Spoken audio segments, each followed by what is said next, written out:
Welcome to Arcade Couch, the best place to chill with your friends and get your gaming goodness every Saturday. Yeah! My name's Dylan Blight. Joining me on the couch this week, Ciaran Marchant. Hi, Dylan. Not sure what that was. Just sitting here looking forward to whatever the next challenge is I'm going to lose and terrible forfeit I'm going to have to do. We'll see if we can come up with one this episode. Also on the couch, Ashley Hobley. Hey, Dylan, I'm excited to be here. Yeah! What is going on? What? Are we okay? It's a non-Battle Bomb players thing. It's just an exciting time of the year, Ciaran. You know what I'm saying? Is it? It's I'm really glad wonderful time that both of you are being worked to the bone by this website at the moment. I am so happy. It makes me I'm so overjoyed that we are wringing you out for all of your festive energy. I think we need to put more pressure. I think if you're used to it, we need to rank it up a bit more. Just I can't. I'll die. No. It's the most. You were just saying it's the most wonderful time of year. That's too peppy for my liking. We need to work it up. What more top 5s and top 10s would you like Dylan and Ashley to write about? Just don't say that because I'm actually working on an extra one right now. So you're not. I'm not going to say what it is because I started it and I'm like I'm not going to commit to it in case I don't have time. But I started like just pulling stuff together. Top 5 new TV shows that'll be on the air next year. Right, can't go. More content's good, you know. Got to keep up the content. Talking about content, this show is part of the content, and we're going to get to it. So today on the show, we're talking all things 2020, the future. That's the big time, the big thing. Bunch of games, next generation consoles, playing games. It's exciting things. Not going to do any news because we're recording really early in the week because it is Star Wars week, and really there's a lot on. And I'm going to be disappearing down to Hobart for like 2 days, so it kind of fucks up recording schedules and all these sorts of things. So we're just going to skip news.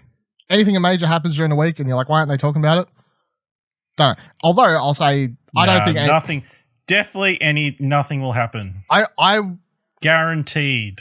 I'm pretty sure nothing could happen. Something's going to drop. Something's going to drop tomorrow, and we're going to be like fucking. Warner Brothers is gonna come on nowhere. Oh guys, sorry, we forgot about Game Awards. Well, fuck. Here's the trailer that we were supposed to show there for Batman. Go. And speaking of Game Awards, did you guys see? We didn't talk about it because I don't think we'd heard about it in the last episode. But what could have been related to how we felt about the pacing of it being off was that Valve apparently pulled out. Valve pulled out Half-Life Alyx at the last minute, which So I remember hearing about that right before the show, and then I completely forgot about it, like within the hype of everything. And then I think it was the next day after we recorded that I saw an article bringing that up again, and I was like, oh, that actually maybe this is my spin theory. Maybe that's what was actually supposed to end the show. Yeah, probably. Like it makes some sense that. You know, maybe it was just made the pacing weird. Especially because Jeff is doing, did like the whole reveal. Jeff is doing a whole like doco thing next year. So it would have made perfect sense if that was ending the show, another trailer or something, a little bit of more tease about the information for that and whatever else. So I think that's probably what was supposed to end the show. Instead he's like, Vinny D's, come give. Come on, Jeff out. Wait, before it was supposed to be Gabe Newell, was supposed to give out the fucking Game of the Year as well. You know, that would have been a hype moment. That would have been pretty fucking cool. I would have been pretty. I haven't seen Gabe outside since he walked out and said that Portal was coming to PS3. Every year, you see, he turns up at the International for Dota 2, and then he goes into hiding again for the rest of the year. He does the opening speech, and then he pieces out. It's fine. Got to get your monthly stretches. So we're going to jump into what we've been playing. I'm going to use this to tie in. I'll talk about Darksiders Genesis in a hot second. But first, I want to go to Ciaran's whiteboard, and I'll say how he's started this. So on Twitter, if you follow Ciaran on Twitter, at your boy Ringo, and I think this is relevant for this episode because we're talking about 2020, obviously. But you're like, you wrote out a whole whiteboard. I can't remember all the games it says, but it's like, here are the games that I want to play. Here are the games that I want to finish. All this stuff. Very much trying to set yourself a goal, I guess, for just. It's not even a goal. It's more, I'm trying to guilt myself into playing games. Did you hang it above yourself as you sleep? No, like it's literally so where I have my couch where I relax, I sit and watch YouTube videos or lay down and watch YouTube videos. And with the way I angle myself towards the TV or lie across the couch, the whiteboard is on the wall in my direct eye line. So any time that there's periods in like the last couple of weeks where, since moving into a house on my own, I've come home with the intent to play video games, and then I've spent the entire night watching YouTube videos. Like, I've just been lay on the couch queuing up a bunch of YouTube videos that I want to watch and that I've, like, they're series that I follow, and I've just, like, not played anything. So I'm trying to guilt myself into playing good games. It all started with the Video Games Award and it wasn't even just for games at the Video Game Awards, but just stuff where I was like, there's so many great games that I either start or I just don't get to. And especially with the last 12 months where I got really heavy into Overwatch and I didn't really play normal mainstream games for 8-9 months. So I'm jumping back. I've got the whole whiteboard written out. It's all color coded compared to what console it's on for like the stuff I've already got. And I'm excited. So I jumped back into God of War. I tried jumping back into Death Stranding and got myself really frustrated with a section. So I stopped. Why? Because I was being an idiot, and I know I was being an idiot because you're trying to rush something. I was trying to make a trek on the trike, and it was clearly not a trek that I should have been making on the trike. I should be walking it, but like through a section full of ghoulies. Like there was like a section. It's like the main section where you go all the way back to the first city, and then you have to go all the way through to like the city before the lake. And there's like this really rocky section in between. Mm-hmm. And I was trying to do that on the trike. I shouldn't have done that on the trike. I should be walking. So I popped that down. Power through. Reopened up God of War. I need to go back to it. I only opened up God of War because I was really just over on the day, but it is something I'm going back to. I'm not just shelving it to play God of War. But God, I hate the decision every time you go back to play a game. I really hate the decision that's like, do I need to restart this game? Do I need to restart it so I understand the mechanics of the game? Like God of War, I got stuck on a section for like 20 minutes because I'd forgotten the mechanic. Just switch it to easy. No, but it wasn't even the easy bit. It was just that I like completely forgot that I could or couldn't do something. But I'm enjoying it, and I'm playing through it, and I've managed to progress now. But like, so Horizon Zero Dawn's on my list, and I've already decided I'm restarting Horizon because it's been that long since I played it. I think I looked at my save file, and it's like 2017 or 2018, whenever it was out. Yeah, no, you wouldn't remember. I wanted to play the DLC when it came out, and then I kept seeing articles being like, the Horizon DLC is out like a year after its release. I don't remember how to play the fucking game. And I'm like, that would be me, and I didn't play the DLC for that reason. Yeah, it's just one of those things where I'm like, I will need to go back and restart that game. But I've got lots of bits and pieces, and like I've got Concrete Genie that I picked up on Black Friday sales that I need to play. And then there's a whole bunch of other games that I've put down that I'm like, these are games that I'd like to play. I do need to add Disco Elysium to that board because I was like on it, but I've like looked into it a lot more since the Game Awards. And I'm interested, especially there was some like screenshots of stuff that Nick was posting on Twitter or was like sharing that I was like, that's interesting. Okay, I'll go, But yeah, there's just lots of stuff that, and the bottom section, I'm not like diehard, like I'm going to play these. That's what's the like diehard section? Disco. The diehard section is like the games that I've already started. I want to get them finished. All the games that I've already started that I'm really invested in, that I'm really interested in. I want to finish those so I can complete the story and, understand the narrative and, be one with the gaming community that everybody's finished it, But just being more, I guess there's this weird thing I have in my head where generally when I buy a game, I will put like a solid chunk of time into the game and I'll feel like I'm rushing through it, even though it's not rushing through it, and I am a very methodical player in most games where I'll explore everything and overplay. And then I'll mentally stop myself because I'll be like, oh, I'm going to finish this too quickly. I don't want this experience to end, and then I don't go back.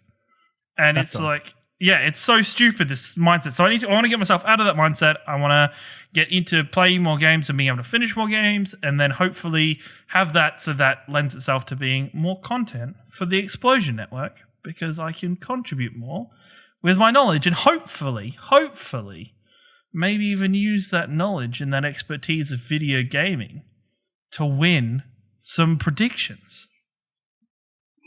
Good one.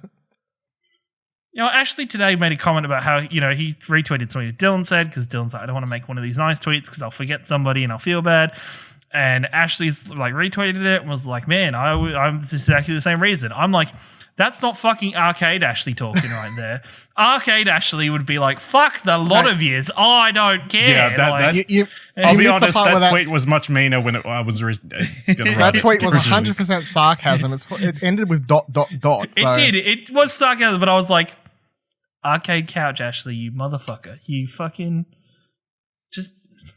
She's the hero we deserve. So do you want to make a bet on your whiteboard or no? Fuck no. Hell no.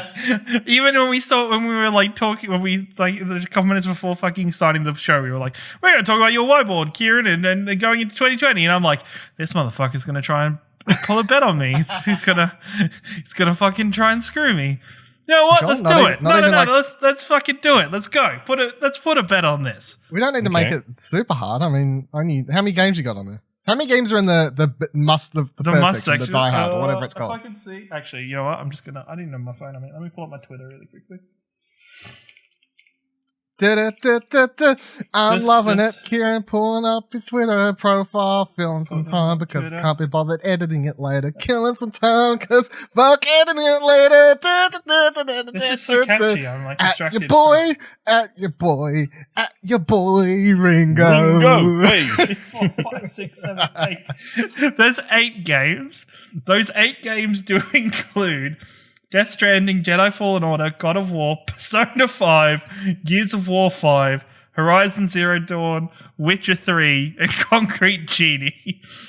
Witcher 3 I'm a decent amount of the way through. Persona 5 I'm only on the 2nd dungeon. Gears of War, Concrete Genie, and Jedi I could probably smash out. Yeah, it's a list. It is a list. I mean, here's the thing. I don't want you to get stuck solely committed to just playing those and then not playing anything. I'm not. That's I will play out. the new stuff. No.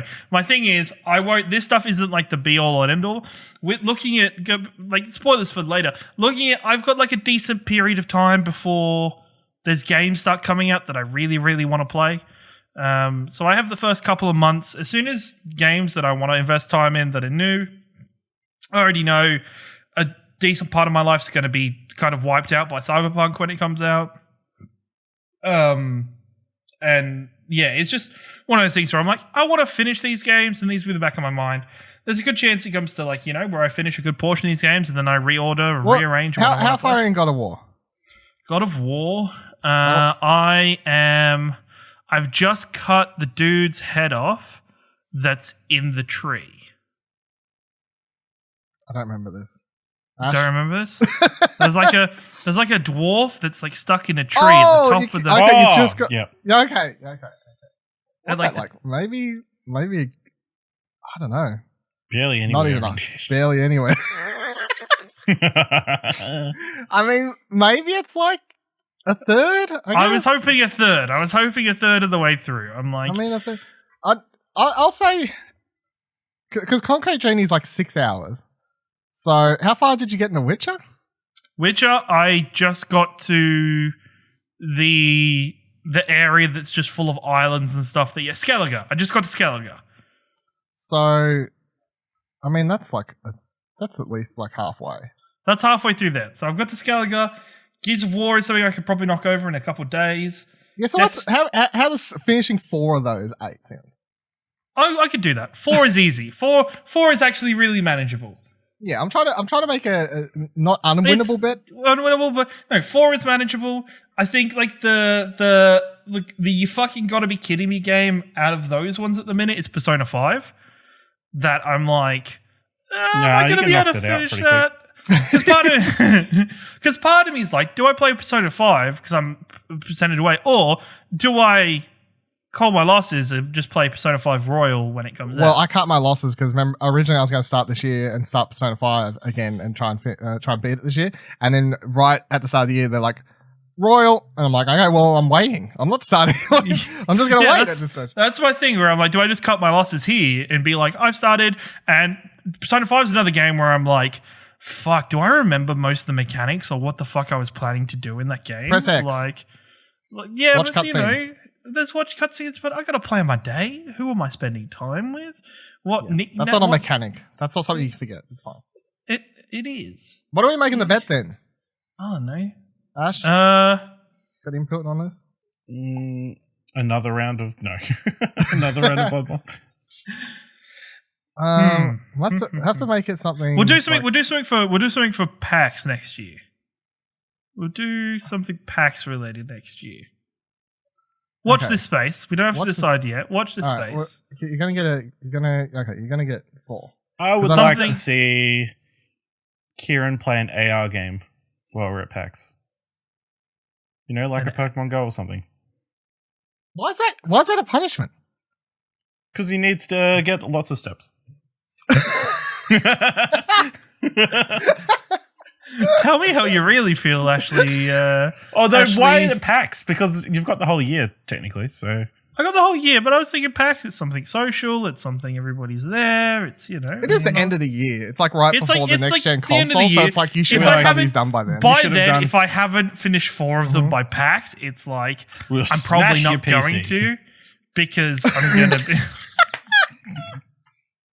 It just said that we smashed your PC.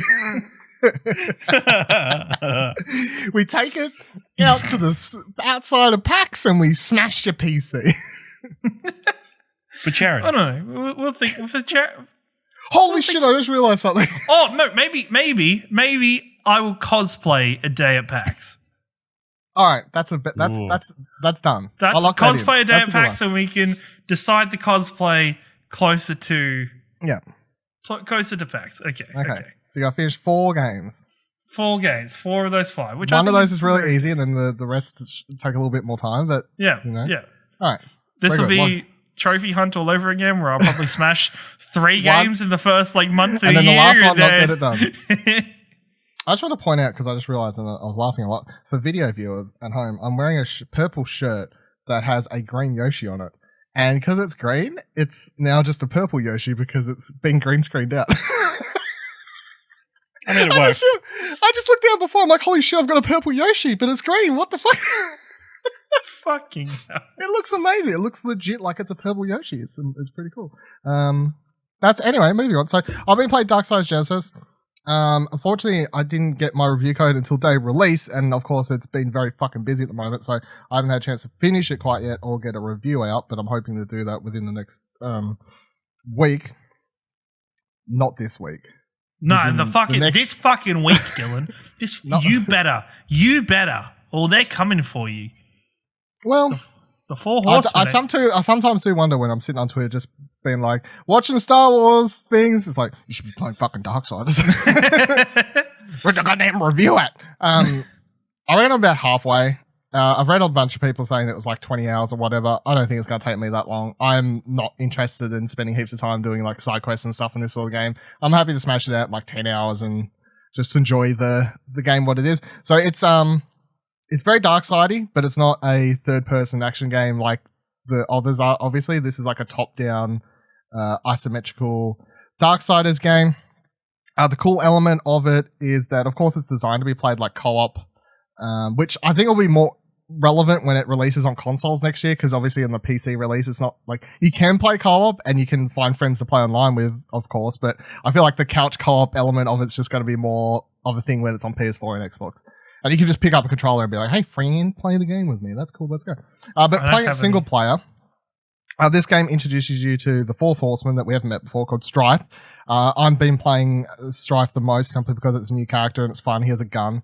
You go, pew, pew, pew, pew, pew. It's got like he has a real sarcastic humor and everything like that, which like pairs really well because the other character that you're in with the game is War, and War is like just dry and serious and all that sort of stuff. Also voiced by Isn't War voiced by like not Troy Baker, but it's somebody from what's his fuck from Critical Role. I can't Matt remember. Mercer? Liam? It's Mercer, isn't it? Oh, Liam O'Brien. It's Liam O'Brien as War. I think, yeah. I always remember because War is some. I remember them talking about War on Critical Role and being like, "Yeah, that makes sense." And he sounds like he's like Strife. We can. It's like very like serious. And Is it weird that they've and not that heaps of people care because Darksiders has a very quote unquote cult fan base to it. Is it weird that they've introduced strife in a non I don't think so because Darksiders 3 was like mixed reception. I don't know if it sold really well, but like it had mixed critical reception and stuff. So it's like if they don't try like spinning this, because the thing of Darksiders to me is that I really liked the first game. I wasn't a big fan of the second one. I didn't play the third one, but I wanted to play this one because as like a franchise lore based, I'm really intrigued with it. I just didn't like the way the second game played, and the third looked more of it. It looked like they was just doing more and more of one, and I was like, you know.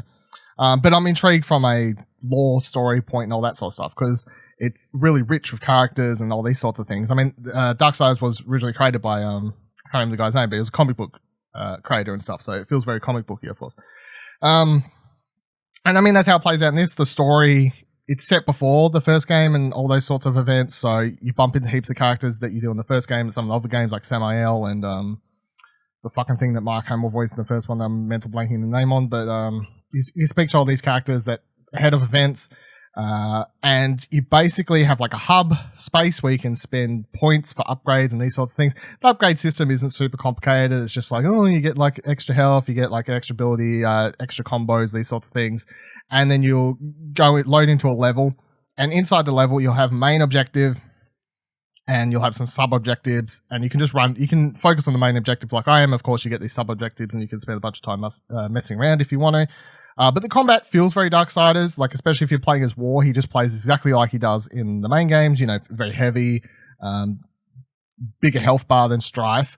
You switch to Strife, he dies a lot faster, he's a lot squishier, but he has pistols and he's more better at shooting enemies from afar and then quickly getting in for some finishing moves and these sorts of things.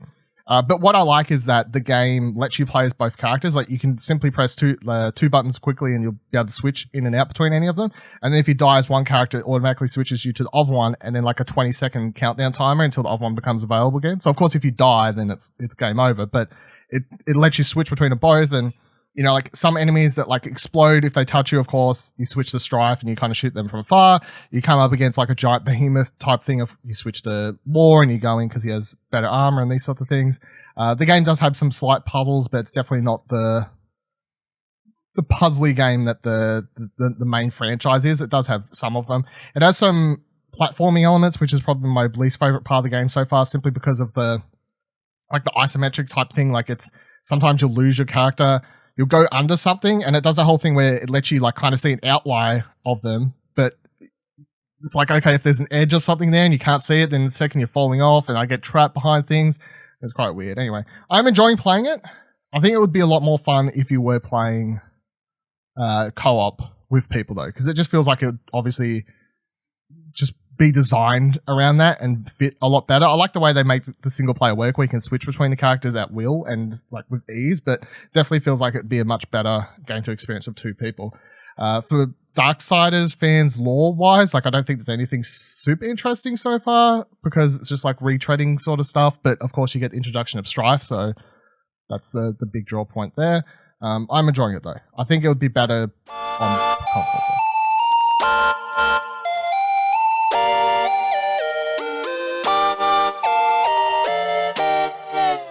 Let's get into 2020 games, and like we've got some DLCs and expansion packs and other things in here. So what we're going to do, go through month by month, go through some of the games that are coming out, discuss if we're excited for them and whatever else. And then once we've gone through all this, at the end we're going to list off our most anticipated games from this list each. And then I'm hoping that at the end of all this, sometime within the next couple of weeks or whatever it is, I can turn out an article or something like that that's based upon what we discuss here, I guess. But we're going to be going through the games that are coming out. Of course, this list is like top heavy. Everyone knows that coming into 2020. There's just a very top heavy year with Cyberpunk and whatever else are coming out, and then it kind of dies off to a point, or it becomes like a lot of 2BC stuff at a point, and that's obviously because of the next gen stuff that's happening next year. And I would fully expect there to be a bunch of games coming out late next year that we don't know about yet. Like, I just fully expect that's how it's going to go. That's how it's happened with last generation, you know, like a bunch of games we didn't know about. Like NAC 3, I'm sure, is coming, so we can get excited. You know, so let's start. January. We've got Dragon Ball Z Kakarot releasing on January 17th. This is the first big game of the year that I can think of. It is the open world RPG Dragon Ball Z game that's apparently going to take you through the entire saga. Goku stuff. Goku stuff, yeah. I'm interested to a point. So, like, I like the idea of an open world Dragon Ball Z game, walking around, interacting with characters, seeing the story play out. Every screenshot and trailer I've seen, obviously the game looks really good. Like, the animation style looks exactly like ripped from the TV show and thing. The only thing that I'm not fully sold on is because every time I've seen gameplay footage of the fights, it just seems like I'm playing the fighting game, Fighter Z's, or whatever that game was called. Normal. And like the thing is for Dragon Ball Z, apart from like minor changes in like the Dragon Ball Fighter Z and stuff, the fighting elements always kind of look the same, and they've looked the same for the last couple generations. Where it looks like, oh, that's a Dragon Ball Z game. Like that's its art style looks very familiar. Its landscapes are very familiar, and it's what happens where over time they've just kind of they give it a while and they kind of somehow rehash what they've gone through already. Like, we've already had games that go through the main storyline of Dragon Ball Z, but... Plenty. Yeah, plenty of times. It's just, okay, we've had enough time, let's go through it again. But I'd like this game to do something that kind of wows people or pushes the envelope a little bit for Dragon Ball Z. That'd be nice. I remember, like, it had a huge reveal when it came out. They was teasing it. It was just the name, like, the Dragon Ball Z RPG product, Project Z or whatever for ages, and then when the first trailer dropped, everyone was pretty hyped. So I'll be interested to see how well it does in January. Are you interested in this at all, Ash? Or I mean, passingly. I mean, as long as it's a bit more robust than the past fighting games and got something a bit to differentiate itself from all those, I mean, that'd be good. But it could be just a fun. It needs to be like there were some on the Xbox 360. There were like 3 or 4 Naruto games that were fucking awesome because it was like a Naruto RPG that was taking you through the story, but you still did the fighting elements as like your standard fighting game that I really enjoyed. So I hope they find a good balance and they excel at that format instead of making just some weird kind of monster of an RPG. It feels like we should get a trailer before the end of the year, weirdly, but I don't know. Next thing is on January 23rd, the recently announced Kingdom Hearts 3 Remind DLC. I'll put this on here because it's not like a small DLC. Obviously, it's a like huge, cost $45 or whatever, $50 it is. Thing that's going to be basically seems like an epilogue to the end of Kingdom Hearts 3. It's taking place after the game, yet also at the same time. Like, it's of course doing weird Kingdom Hearts 3 stuff, and I'm very excited to play it. We're going to see, I mean, you can't really talk about spoilers, but it's like the end of the game obviously ends with spoilers. It's been nearly a year. Come on. If he was going to play it, he was going to play it. The end of the game ends with basically Sora quote unquote dying, I guess. So he's like trapped. He just disappears. Yeah, I mean, you don't really die. No one really dies in the Kingdom Hearts universe, so it doesn't really count. He's lost. His heart is lost or whatever. So now the game is going to be him like floating inside the hearts of other people and then like experiencing events from the end of the game or around the end of the game through their point of view, and you'll get to play as them like Kairi and Aqua and all these other sorts of characters. And then also in the trailer we saw that Riku's going to be speaking to some Final Fantasy characters, which of course were completely absent from Kingdom Hearts 3. There was no Final Fantasy or Square Enix characters in the game at all. So in the trailer you see Leon, Yuffie and Aeris all showing up once again, so that's going to be interesting. That presumably takes place after, but it could take place before the end of 3. I don't really know. Either way, I'm excited. It's going to add a whole bunch of stuff that we usually get in final mix re-releases of Kingdom Hearts in past years as well, like extra bosses, harder version of bosses, new weapons, these sorts of things that people like. So the fan base seems pretty happy with this in general, but also saying like, oh, this should be part of the main game, blah, blah, blah, blah. I don't really mind. I like the main game. I'm happy for this. I'm looking forward to it. If it had been part of the main game, it would be out in 2022, so... Yeah. People are like, oh, they wasn't willing to delay it, so now they're releasing it as DLC. That's what everyone's argument I've seen appears to be. So I don't know. You're gonna play this, aren't you, Ash? Yeah, of course. Yeah, of course. Yeah, of course. I mean, otherwise I won't get the full story. Yeah, that's right. Damn right. Next thing that's coming out on January 28th is Journey to the Savage Planet, a game that was originally revealed at the Game Awards last year with the trailer and then shortly kind of forgotten about, I guess.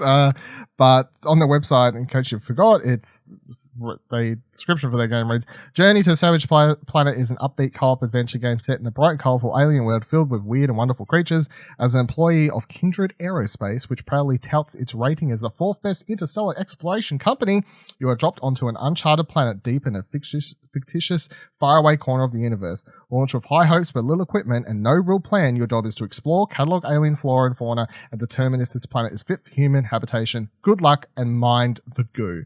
When the trailer originally played at the Game Awards, I think everyone was saying it looked like No Man's Sky, but better with more action because it had some like combat and stuff like that happening, as well as the scanning of like planets and aliens and these sorts of things. I remember liking that trailer. I've been interested. IGN, I think, put up like 40 minutes of gameplay this week. I had to flick through some of that. It looks good, looks better. I'm really intrigued. I really like the art style because it is like really colourful and unique in that way. So I'm pretty keen to see how this one turns out. Anyone else? I'd forgotten about this game somehow. I also have forgotten about this game. I think for some reason, because of the commercialism type style of its company, it somehow blended in with the Outer Worlds for me in my head.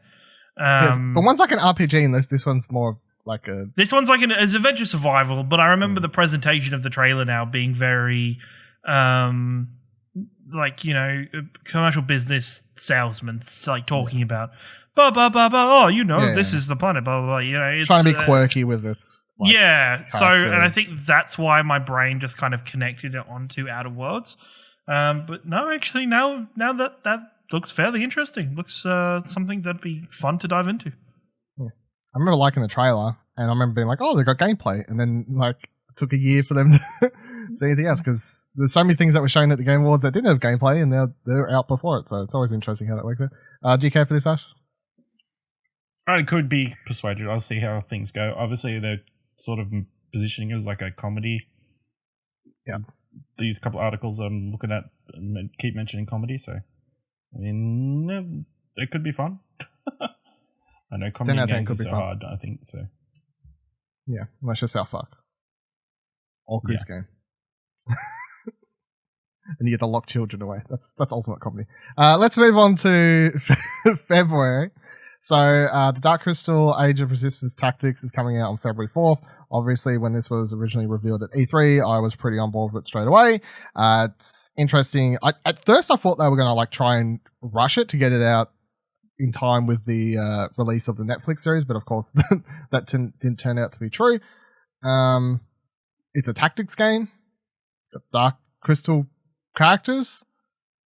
And if you like tactics games, that's the reason to play it. I don't think you need to like Dark Crystal at all to be interested in this. I think you just want to be after a good tactics game. Because all the gameplay they showed during Treehouse at E3 looked really good to me, I thought. So, yeah. Ash, do you care for this? Not overly. I never got into the show, and I feel like the show... I just said you don't need to! No, you say that, but I think you do. We've got time to watch the movie and the show and catch up and be a fan of old Jimmy Henson. Ciaran, I don't think this is up your alley, is it? No, definitely not. No, I didn't think so. Ori and the Will of Wisps comes out February 11th. I feel like I've watched the entire game across its 211,000 trailers at this point, but it's finally coming out February 11th, unless it gets delayed again. I'm very medium on this simply because I didn't finish the first one, not because I didn't like it, simply because I would start it and then something else would come out, I'd get distracted and I'd never go back to it, and then a year later I tried to play it again, played it for half the game, got distracted, something new came out, dropped it to play that, try and go back and play it, forget all the mechanics, die, give up, uninstall. So if this comes out, I would definitely just be skipping beating the first one at this point and be like, fuck it, I'm just playing Will of the Wisp. But I mean, of course, the game looks beautiful, fantastic music. If you're into those semi-hardcore platformers, it's of course one of the games to be looking forward to next year. Anyone else care about Ori? It just feels like one of those games that I think if it hadn't been in development purgatory for the last extra year, maybe. I think if this had come out at the start of last year or at the end of the year before, I'd be way more interested than now. I'm just kind of over it. It's like, okay, it's finally coming out. Yeah. I think I've seen so many trailers. It's done that whole thing where I'm like... Well, the thing was, like, with you guys talking about it, I wasn't even there this year, but I was like, holy fuck, that Ori's at PAX again? Like, that game is still... No, I wasn't there, was it? Wasn't it? I thought you guys had mentioned it was... Oh, well. It just felt like, you know... If it was, Ori, we didn't play it. yeah, Ori was at PAX, 2 years ago now. So it's like, fuck. It's been a while. Been a while. Then on February 14th, there are 2 games coming out. The first one, I mean, there might be others, but first one, Best Friend Forever. Talking about PAX, a game that we checked out at PAX. Yeah. A game in which you will have a dog, cute little doggo, and then you'll go to a dog park. What else do you need? What else do you need? You go to a dog park and you'll meet some people that also have doggos, and then you potentially date those people, and you pick up your dog's poop, and you have a great old time. Great game. Ash played it. You hyped for this? Yeah, definitely. It just has a fun tone to it. A good, a good comedic tone that I enjoyed when I played the demo. So was that your first dating sim as well? Unless you count Persona 5. Nah, it's not proper. It's straight not up proper. dating It's not sim, like though. some straight up dating sim though. He can't get it on his laptop for dating sims at the moment. So, he's a bit limited. I mean, I'm sure Dream there's Daddy's on PS4 these days. Is it really? Yeah, it came out this year. That does make sense. Does make a lot of sense. Did that KFC game come out on PS4? Or was that only No, PC? that was only PC. That was only PC? Yeah, well, because it was a That free was a- advertisement for KFC. It was so a they just weird released game. it for free. It wasn't. was weird. Hateful Boyfriend's on PS4 and PC. Yeah. Date Pigeons. Get that. I'll play both of them. Don't laugh. Yeah, I'm very excited for Best Friend Forever. I only had a short go at PAX, but I mean, I don't really need to play it to know I like it. I just saw the trailer the first time. I'm like, yep, that works. Like, that's a game I'll play. It's got cute doggos and fun little dating sim. I'm down. I really like the art style and design of everything in it as well. So very, very keen. Then also on February 14th, we have the full release of Dreams finally coming out. Media Molecule putting the thing out fully. The full release, of course, me and Ash already have the early access that we've been playing for like the last year, on and off for bits, as we did segments on Plat and whatever else. The full release is going to have a quote-unquote campaign mode in it now, like a bunch of levels actually designed from Media Molecule that'll take you through different genres and like have actual characters in it, sort of thing. They'll be fun, hopefully, and like also like I guess they're designing it because they said it's going to have heaps of different genres, so I guess it's supposed to inspire you to be like, look at all the different types of things that you could potentially make and dream if you want to. I think the one thing I'll say for this, for people who are like, Dreams, I want to make games, to which I say, yeah, me neither. I ain't fucking doing that. That's way too complicated. I ain't got the time to sit there. But Dreams is as much fun just for playing as I'm sure it is for people who love creating stuff and whatever else. The one thing that me and Ash are hoping for the full release is just a better system to discover stuff, which I'm going to presume that they have upon full release, because often you'd boot up Dreams and it's been like a month since you played it and there wasn't like a really good like look at like these new games that are trending type system, like a good playlist Just needs to system work on the curation, yeah, curation elements. And that was one of the like 3 pillars they always talked about promoting the game is, like you could be a creator, you could be a player, you could be a curator, like someone who's literally likes going around like making playlists and helping like promote good stuff and whatever else. So I'm hoping full release has that. VR support's going to come hopefully sometime shortly after release and whatever else. So yeah, I'm keen. And of course, you brought the early access version. You got the game for a lot cheaper than the full release, and you get a free upgrade to the full release. So what a deal that was. And if you missed out now, it was too bad. And you get a Jumanji game in it. That's true. That's true. As shown at the Game Awards. Dreams was at the Game Awards. I keep forgetting. Yep. All right. You got anything more to say on Dreams, Ash? Or? No, it's just it's an interesting tool that anyone with like a creative bone in the body could potentially delve deeply into. Yeah. I'm presuming this is not on your radar at all, Ciaran? I wouldn't say it's not on my radar. It's not something that I am anticipating to play. I'm just really excited to see what people make it and to see the creative side of people that come out from this game. I think is more.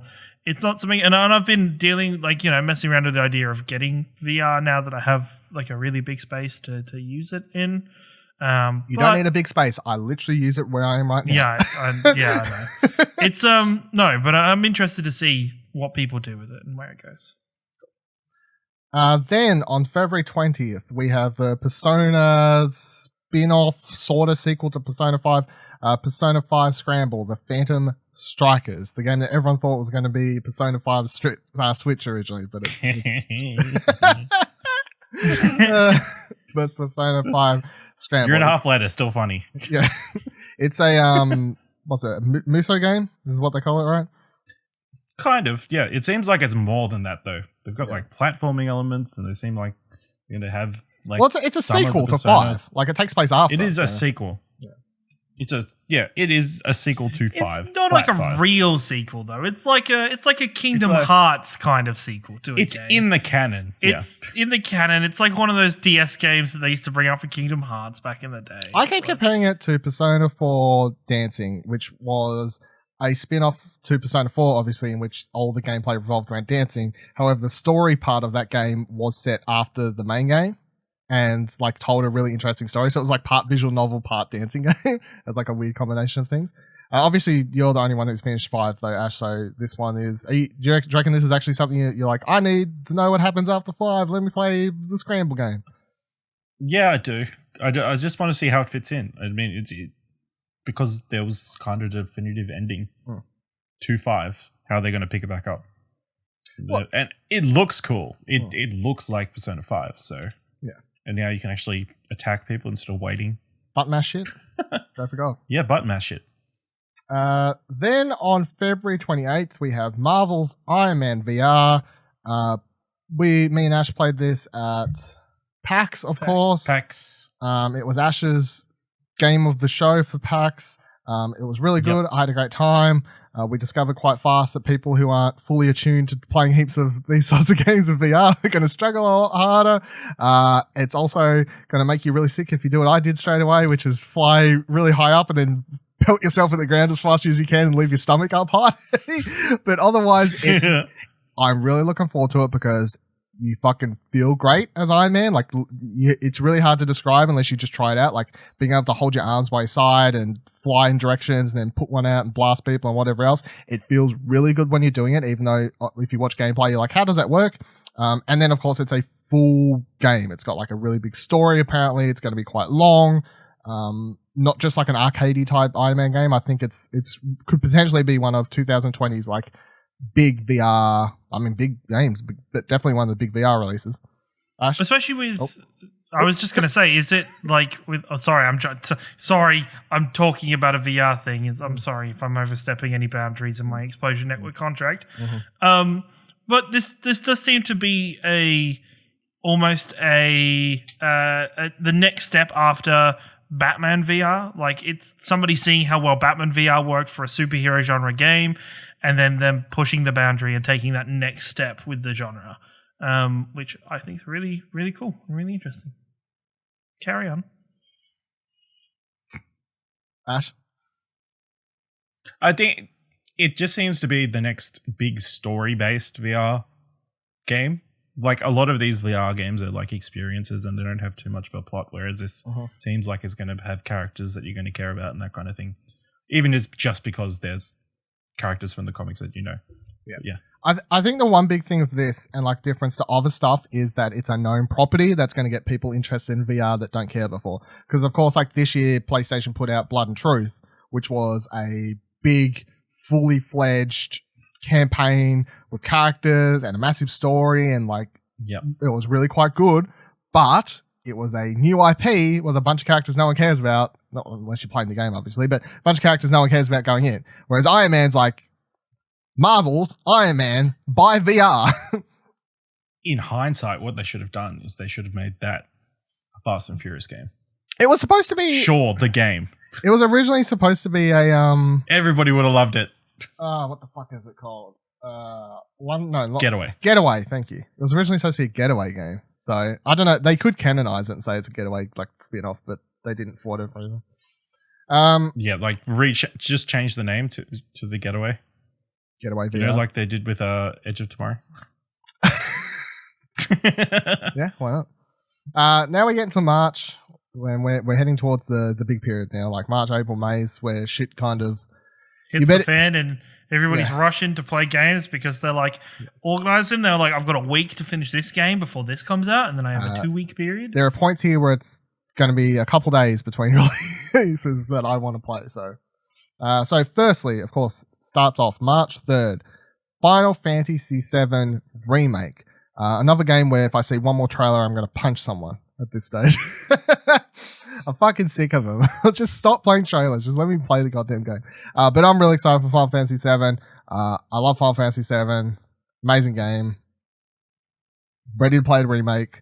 I've cried several times playing it. I love the animated movie they put out. I played all the spin-off games, so I'd say that I'm definitely, as they say, the kids say, a mark for this remake. But yes, I don't really need to be sold on this. I played the demo, of course, at PAX. The game looks and feels like Final Fantasy, yet plays nothing like Final Fantasy VII. Obviously, because it's no longer turn-based combat, it is like an action system where you could pretty much button spam to attack if you want to play it that way. I'm sure they'll get a point where you'll get to a boss and get your ass kicked to it because you're not using the tactical elements. But I appreciated how with like random goon enemies, I could just be like smash square or whatever a couple times and beat them over the head. And then as soon as the spider boss showed up, it was like, okay, I'm activating tactical, use this spell, switching to Barret within this pause menu. And the way the game will just like freeze at an instance, and then like you can select all these actions, switch characters on the fly, and it works really fast and really fluent, and that's really quite good. And the game looks quite pretty, obviously. So really keen. I'm just really interested what the fuck else they're fitting into this very small section of the original game to make it a whole experience, but I'm about to find out. Anyone else excited for this one? Yeah, I think it's one of those games where, they could have stopped showing this game like 3 or 4 sets of trailers ago, and I'd still be in the same level of hype. I'm like excited to see other environments other than like the same fucking industrial green tinged fucking environment that you see from most of the trailers. Nearly the whole you play in this Midgar. I know, game, so. But still, it's still like I want something like just a little different, just a little tiny bit different. I'm excited to see more Cloud, and hopefully it's really good, and hopefully we don't have to wait a bajillion years for the next part of it. Ash? Yeah, I'm keen to jump in and see what everybody's raving about. So fucking hate like people. It's one of those games where people are like, oh, I've never played Final Fantasy VII. That just blows my fucking mind. That's just like you've not, you've missing part of culture here. You're missing. To be fair, I wouldn't suggest anyone go back and play it these days. No, the janky is fucked. Yeah, but whatever. Look at me, I'm with all my triangle arms. How do they work? Just menus. Those fucking, boss fights where you would like rig up a system on your console on your controller to keep mashing the X button. You'd go out and play something for 20 minutes and come back, and it was only like halfway through the fight. I played through it the first time as a ROM on PC because I couldn't find a copy to buy at all. I couldn't buy it new in the store at the time, and then I couldn't track down a secondhand copy. And this was prior to the idea of the internet and finding searching eBay wasn't an option or anything like that. So I was looking at secondhand stores, and that's how I played Final Fantasy IX. I found that in the secondhand store and stuff like that. Great game, underrated. Very much. That was my first Final Fantasy game, actually. All right, so then after Final Fantasy Remake, we have on March 20th, Animal Crossing New Horizons. This will be my first Animal Crossing game, and I'm very much looking forward to it. I've never played one before because as much as I owned a DS, 3DS, all these things, they were basically Zelda and Pokemon machines, and that was pretty much everything I wanted to do on them. And the idea of playing an Animal Crossing was always yeah, that seems fun, but don't know if I want to do that. And I never had, what was it on? Also GameCube or whatever the fuck it was on. I never had that or whatever. Finally, I'm going to pick this up. I really like the gameplay that they play, the gameplay trailer that they had Nintendo Direct like several months ago. I can't remember. It must be like around June or something, I think, where they had the like full-on gameplay for it. Looks very pretty. Looks very cute. Go around, chop things, make things, be friends with people. Looks like a great old time. I don't know how much like longevity it'll give me, but it's like if I finish Final Fantasy VII Remake on like March 15th, then I can pick that up on March 20th and play it in between the next game for like a cooldown period, which I'll get to in a second. But anyone else interested in Animal Crossing, Ash? I'm not desperate to play it, but jeez, I didn't say I was desperate. Calm down. He's not raving rabbits about it. He's not raving rabbits. I'm not raving rabbits about it, but yeah, I mean, who knows if the hype is big enough, which it might be, and I just feel like it's dropping at a weird. Yeah, but it's completely different unfortunate audiences. time. It's really different audiences. Yeah, it is. Well, is it? Yeah, because I feel like hardcore Nintendo fans aren't going to be picking up Final Fantasy VII or any of these other games after. So. Since when does Nintendo give a fuck about what's being released around it? They've never given a fuck. They're just like, our fans will pick this up. We can put it out whenever because they're different. Generally seems to work. You know why they can do that? Because that's true. Yeah, it's true. And also, Nintendo games don't drop in price. So even if somebody goes, I'll get that later, they're still going to pay the same amount of money. They're still paying $70 or whatever, day one, $80, whatever, I don't know. Yeah, but the next game, or the game that comes out on the same day, which is basically as far a complete 180 upside down of Animal Crossing you can get, is Doom Eternal. Obviously, I've spoken about this year several times about how I really didn't like Doom the first time I played it, and then I fell in love with it at the start of the year when we played it during a holiday period, and then I was really excited to play it this year, and then it got delayed, and I was like, fuck! But I'm really, really looking forward to playing it. It's just, now that I understand it, it doesn't sit anywhere. It's like, you could be like, oh yeah, but it's just another first-person shooter, but it's not. Like, Doom just sits in its own category because its combat is nothing like any other first-person shooter. It is more musical in a way, I guess, like rhythmic in the way that you kind of go about taking down enemies, and it also is going to have a kick-ass soundtrack because the first game's soundtrack is fucking amazing.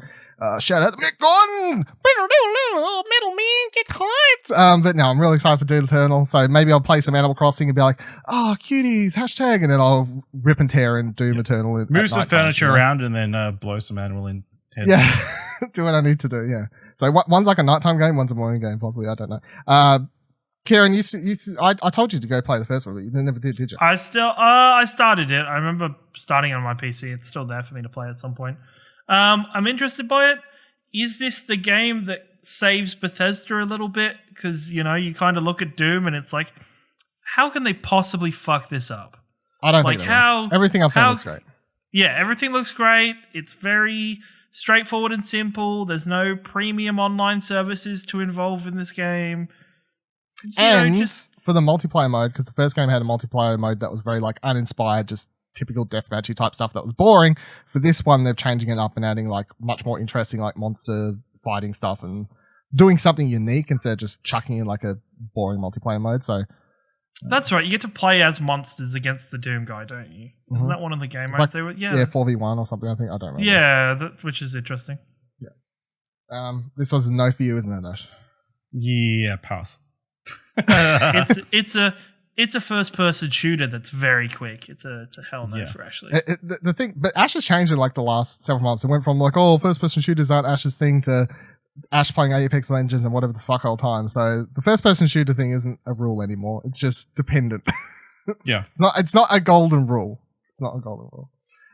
Bleeding Edge is the next game, March 24th, a game that I honestly did not care about too much until I played at PAX and I was like, this is really fun. I would like to play more of this. Will I find time? Will it fit into the schedule? I don't know. Obviously, I think it might simply because I won't have to worry about like, oh, I don't want to spend money on that because it's just going to come out in Game Pass. So like, it's not going to be a problem there at all to get access to or anything like that. So, and also I didn't find, because it's a hero game, so hero based where you could potentially just focus on learning how to play one or two characters, I'm not so much worried about being like, oh, forget all the controls, because I could just get into a rhythm with a certain couple and then it could become a game I just dive into during like brief periods throughout the year for some fun in between like down periods and stuff. Dylan and me are sat here waiting for a podcast, and Ashley's like, man, I got to finish this article that's due in like 10 minutes. And we're like, okay, we'll jump in and play Bleeding Edge then while you wait. That's fine. Yeah. Ash, did you played this with me at PAX? You enjoyed it then, or are you off it now, or are you like?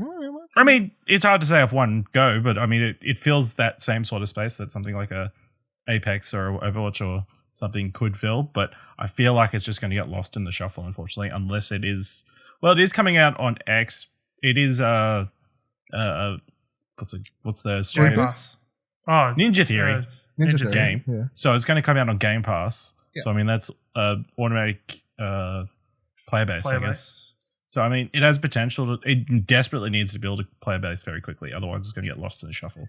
I feel like if a lot of people, because as I just said, I went into PAX, walked past it, I'm like, oh, it's empty, let's give it a go. And until then, I was like, I don't really care about this game. So I feel like it's that thing where, because it's on Game Pass, other people could try it and then it could click for them, because I just feel like it's a lot more funner to play than it is to look at, because the characters are all very unique. And I think the thing that stood out to me so much is that we have so many hero-based like shooter games, and because this one's all around like melee stuff, there are some like ranged abilities, but they're usually like they're quote unquote like abilities and stuff. Like they introduced one new character that is melee but also has like a ranged attack, but the game's mostly about melee and close combat, so it's not about like hiding behind walls and like sniping people and whatever else. It's like sniping people. It's like I think that was it was the coolest thing, because like all of the team fights that would be happening when playing it at PAX, it was like it wasn't people hiding. It was like you charge in there, or I mean you let off an ability before you go in if you're smart, depending on if you have like a defensive one or whatever,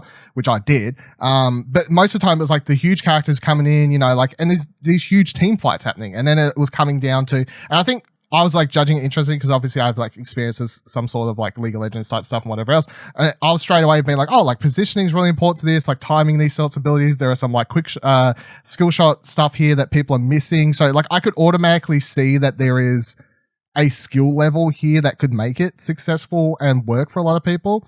And it, like, I guess if you just watch a trailer, it just looks like a bunch of shit's happening, but until you try it and you're like, oh, skill shots and abilities, and like you see, you really understand it. But yeah, I'm really, keen to try it more from, Bleeding Edge. So, and of course it's really interesting coming from Ninja Theory, because it's like, okay. Okay. Next game, Persona 5 Royal, March 31st. Of course, was mentioned this at top of the show. I'm gonna get this, I think. I'm going to get it. You think? I'm going to get it, but I'm not sure if I'll get it like straight away, because I don't know. The thing is, for you, when are you going to play it? Yeah. Because that's the thing. That is the honest problem. Like, I want to play it. You're not going to, like, there's no way you're playing this game to review it, because that's a fucking... No. Because it's like, even if... For March, like say if I'm reaching out to people, I'm going to be like, hey, can I review Final Fantasy 7? Hey, can I review Animal Crossing? Hey, can I review Doom Eternal? Hey, can I get early access to Bleeding Edge? Hey, can I get early access to the next game I'm about to mention? Persona would be drop off that list very fast. You know, like, yeah, just no. It would be like, yeah, no. Unless all those other people are like, fuck you, Explosion Network's blacklisted, then I'll be like, hey, Persona 5. Hey, Atlas. Yeah. Like, unless they want to give me a copy in January. You know? Help me out over here. Ash, though, I think is an interesting one. Do you care to pick this up after already beating it for the extra content? There seems to be such a divergence in the story that I'm like, yeah, I desperately want to know. It's a whole new area, new character and everything, so it's obviously going to change a lot. Yeah, they're adding like a whole nother third of the game. Yeah. Well, when you look up the differences if you look up the differences, because I only ever played Persona 4 Gold on the Vita, right? I never played the original Persona 4. But whenever I looked up the originals between that and Golden, I'm like, they're completely different games, you know? Like, so if this is like that, but even more, then yeah, it's a lot. So, because even the addition of one new character, the one new character in a Persona game can be like so much. Change everything. Especially depending on where they get added in the story. Yeah. Potentially, yeah. So, I mean, I feel like I'm going to pick it up straight away. I feel like you will. I feel like it helps suits better for you, because obviously you don't care about Doom, right? So If you're getting out of those games cut in there, that's the one I'm most likely to pick up. Yeah, so it's like you don't care about if you play Final Fantasy VII, that's at the start of the month. This is literally at the end of the month. So you have basically an entire month to play Final Fantasy VII before picking up Persona, and then coming into April, you don't care about anything until the 16th. So you'll have like a couple weeks to play it. No, Ashley's gonna play the next game on the one of the next games on the fucking list. Are you kidding me? He's like the biggest fan. So, Ciaran, are you gonna commit to picking this one up, or just stick with the? Yeah, no. I'll pick Royal up, especially if it's got. That's the thing for me where it's like, do you commit to playing Persona 5 when there's this other, this updated version of the game coming out with a new character, a new chunk of the story, and you're probably going to have to replay the start of the game anyway, so but you may as well... Probably. Exactly. Like, I may as well go grab Royal and play Royal. So, yeah, no, I'll be picking it up. Yeah. Next game on the list is one that I presume only matters to me, which is Half-Life Alyx. Has a TBC of March, so it could fit in at the end, at the start. We don't really know yet. Of course, it got delayed at the whole Game Awards thing. I was wondering if they were going to lock down that release date, and then because they couldn't, they backed out. It's scary that they backed out. Like, unless it's like some more political bullshit behind the scenes, it's a little scary that they backed out when the game's supposed to be out in March. Yeah, but maybe they were like, they thought they could lock down a day, and then they're like, yeah, but we might have to delay it by a week. I don't know. It's because we're not game developers. We don't really understand how like they get such a tiny detail down to like this week or that week. Like what difference what's the big like what could be happening that delays a game a week or two kind of thing. I don't really know, but so today this ties in very well. I haven't had a chance to test it yet. I like an hour before getting on this, I got home from doing some Christmas shopping, as you do. That was horrible. Everywhere's busy. I fucking hate it, but I had to do it, right? So I come home, we got the mail, open up my mail. It was something I ordered a month ago off Amazon from the US, so it took a while to get here. It is my cable that I'm going to be able to put into my PC and then put into my Oculus headset and be able to play the PC Rifty type games as by plugging my Oculus headset into my PC now. So I haven't tested it out yet, but I mean, presume it works. Everything I've read people online saying that since it's that whole update and whatever else has become available, everyone's been saying it works quite good. Obviously, when we talked about it originally, it won't look as good if you own a Rift, and obviously you need a PC capable of powering VR for a start, which, I mean, most graphics cards that can literally say it these days, it's like, enables you to play Rift and whatever else. So, should be good to go. So I was really happy that, like, we talked about that. I brought that cable, and then like a month later or however long later, they're like, Half-Life Alyx. I'm like, I don't even need to consider like, oh, I can't play it. I'm like, I'll be able to play it. It's fine. I'll be able to play it on my Oculus Questy plugged in by cable. So that's good. There you go. I'm looking forward to playing it.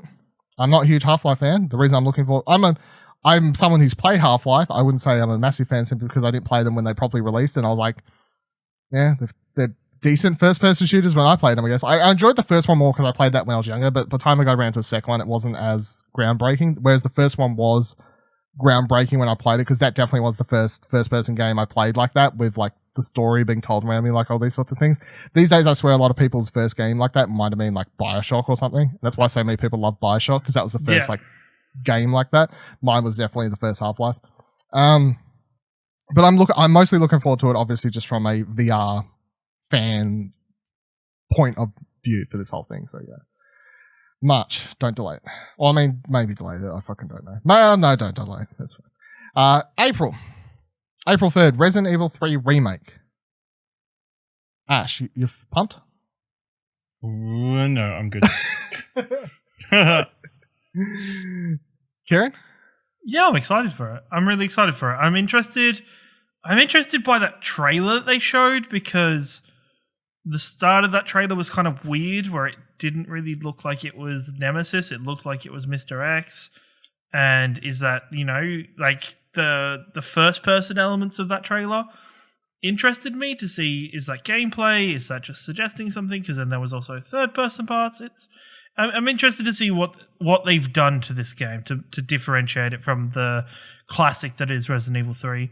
And I'm really looking forward to it. They've done a great job with Resident Evil 2. Resident Evil Biohazard was fucking awesome. Like, they've done a really good job with the last couple of Resident Evil games, so I'm excited. I'm like sitting medium on this at the moment because I want to play it, but I want to finally get around to playing Resident Evil 2 first. Obviously, we talked about that last week or the week before. Still sitting on my PlayStation. Obviously, I haven't had time to play it yet over the holiday period, and then I'll get more excited for this. I think. I the more I thought about it, because as I said before, like I remember playing it with my friend when I was really younger, and obviously it was like a lot shorter, like even shorter than 2, right? And that's why everyone I think is like, "Oh, how's this a full game?" I think obviously because they expanded 2 so much, then I'm just expecting 3 to also be expanded. But that's why I'm like, I don't know if Mr. X was actually in the trailer or if that was like just like they sort of was trying to tease, because at first we weren't supposed to know it was Resident Evil 3. But then I'm like, what if they expand it so you see him in 3 now? Like, because obviously the game starts before 2 or at the same time 2, however it works out, and then goes past that timeline. So I don't know, like they could make some cool like crossover type crossover points. Yeah. Okay. With plot stuff. Just an idea. Then on April 16th, I think obviously one of the biggest games of the year, for sure, one of the biggest games of the year, Cyberpunk 2077 by CG Project Blue Red, April 16th, one that we've been looking forward to for quite some time. Finally coming out. Don't delay it. I'm presuming it's not going to delay. They spent so long not giving a release date and not talking about dates that I really think they're just going to hit the date, right? Ciaran, how pumped are you for Cyberpunk? I'm taking a week off work for it. Wow. Like, yeah, Jesus. like I'm so fucking excited for this game. Like this has been, since it was announced, I get so hype watching anything about it. Even just like the little thing about the music for the game got me excited. I just want to play it. I just want to jump in and see what CD Projekt Red. You had to think about it. You had to think about it. I went to say CG and I'm like, nope, that's wrong. Yep, that's wrong. Sure is. Yeah, no, I'm super excited for this game. It's going to be awesome. Ash? It's going to be great. Yeah, I'm keen to check it out. I mean, I'm not going to, depending on if I'm playing Persona Royale or not. But I feel like it's going to be one of those must-play games of the year. So I'm going to laugh so hard it's everybody else is playing Cyberpunk and Ash is still just there playing Persona 5 Royale. Just me and Dash. Yeah, I was about to say. you and Dash. 2 people in the world. He'll be on his 100th playthrough at that point. So, yeah, I'm very keen. I'm just really interested to see how the whole game comes together at this point, because I feel like I've seen stuff and I still don't understand, like, moment to moment, because a lot of stuff that's been shown, I'm like, okay, how's this work? Like, how big's this? Like, I've still got lots of questions. And at the same time, I don't feel like I need any more gameplay. Like, I just want to find out myself. I don't need, like, the last gameplay trailer they released where they were, like, showing the different gameplay which styles, I still haven't watched. Which I watched, and I'm like, that's enough for me. I'm great. That looks like exactly what I want in a game. So, yes, please mark me down for one of your finest copies of Cyberpunk 2077. Thank you very much. I will say for Ash's like lack of interest, I feel like that might come down to your non-Witcher playing, right? Yeah, most definitely. Yeah, because I feel like most people who are excited for this game aren't excited because they're big fans of the board game. Like most people are excited for Cyberpunk because they're big fans of the Witcher. And they're fans of the studio, and they're like, what can the studio do in a completely different setting, in a completely different format? It's like, I remember the big thing where people got really mad about the game being locked into the first person perspective. And I'm like, no, that's fucking cool. Like, let's see what their storytelling can do from a set camera angle. Because everyone just wanted The Witcher, but with guns. Yeah, everybody just wanted like fucking Neo. Change Roach to a car and off you go. They're like, just change elements. It's a game, guys. Just make it happen. And they're like, well, actually, we have reasons. They're like, I don't care. we're the consumers. Follow our rules of development. Okay. Next thing coming out April 24th, Predator Hunting Grounds. I'm really looking forward to this simply because had heaps of fun with Friday 13th, and this is just that, but like with a bigger budget and hopefully no bugs and more content. And it just seems like a good combination of like meeting in the middle of somewhere between like what Friday the 13th was, but then also like elements that remind me of Evolve, which was like the first of these kind of games, I guess. Because if you're playing as one of the Marines, you're going to have like objectives to go to on the map to do things. And then if you're playing as the Predator, then you're going to be trying to find the humans and interrupt them and like track them down and these sorts of things. And that reminds me more of Evolve, because that was similar. That's kind of how that game worked, where you was 3 or 4 people or whatever, and then if you was playing as the monster, trying to track them down while they're doing objectives. Of course, Friday the 13th was just find stuff, like try and find keys or whatever else to escape. Like it didn't have like objectives per se to exactly do. It was just like more team up and work together. It was like the objectives were finding the different ways to escape, you know, like. But this game seems more like action packed for both sides of the players, I guess. Like, and it's obviously not going to be like hiding. You're a Marine. You're supposed to kill the predator, you know, not hide and run away. I was always like, Jason was scary in Friday the 13th, but I think the predator will be worse, because the predator is just so much more cerebral in its place, in its, you know, in its character style. Like Jason's just like this lumbering thing that he can teleport and he can fly around and do all that stuff, but Predator's got like guns and fucking goes invisible and is like heat-seeking vision and shit. This is how this game's really scary, and this is one of the reasons I'm really looking forward to it. If it has all the sound design and everything from Predator, like if we're like walking through slowly, like through the bush or something, and then you just hear above me like a rustle, and then like, you know, like some like noise or something, I'm just like, no, go away, stay away, sir. So yeah, I just feel like this could potentially be like, if a bunch of us get it and we start playing it or whatever, this could just, by the end of 2020, could be like, that was our favorite multiplayer game, because it just seems designed for like, if I'm playing by myself, like more scary times, but then if you're playing with other people, it'll just turn into more like silly kind of stuff. Even if you get jump scared, there's like, shut up, like, what are you doing? Especially when, like, some of my favorite, you know, multiplayer content that we've ever done on the Explosion Network is Friday the 13th. Yeah. Like, I think we had such a fun time fucking with each other. Because the game was janky as fuck, but as long as you had friends playing it with it, didn't matter. Yeah. It just made it fun. Yeah. So. But at least in this version, you can fight back, you know? I kind of like it when you can't fight back, though, because it's like, well, you could try and fight back. You can try, but it's not. You're always like, I don't know exactly how. I don't know exactly how it's going to work, but I feel like if you're, I'm hoping if you play as a predator and like you track down the Marines fast or whatever, like it's going to be a bad idea to try and take them down. Then, like, I'm hoping that the predator has to do stuff to like go, because it feels like if you just run in, find them, then I'm hoping they'll just be able to shoot you and kill you real fast. Like I wanted like an even sort of playground. Like it would be nice if like you spawn in as a predator with like only a shitty weapon, and then even as him you have to go find like his other better weapon somewhere.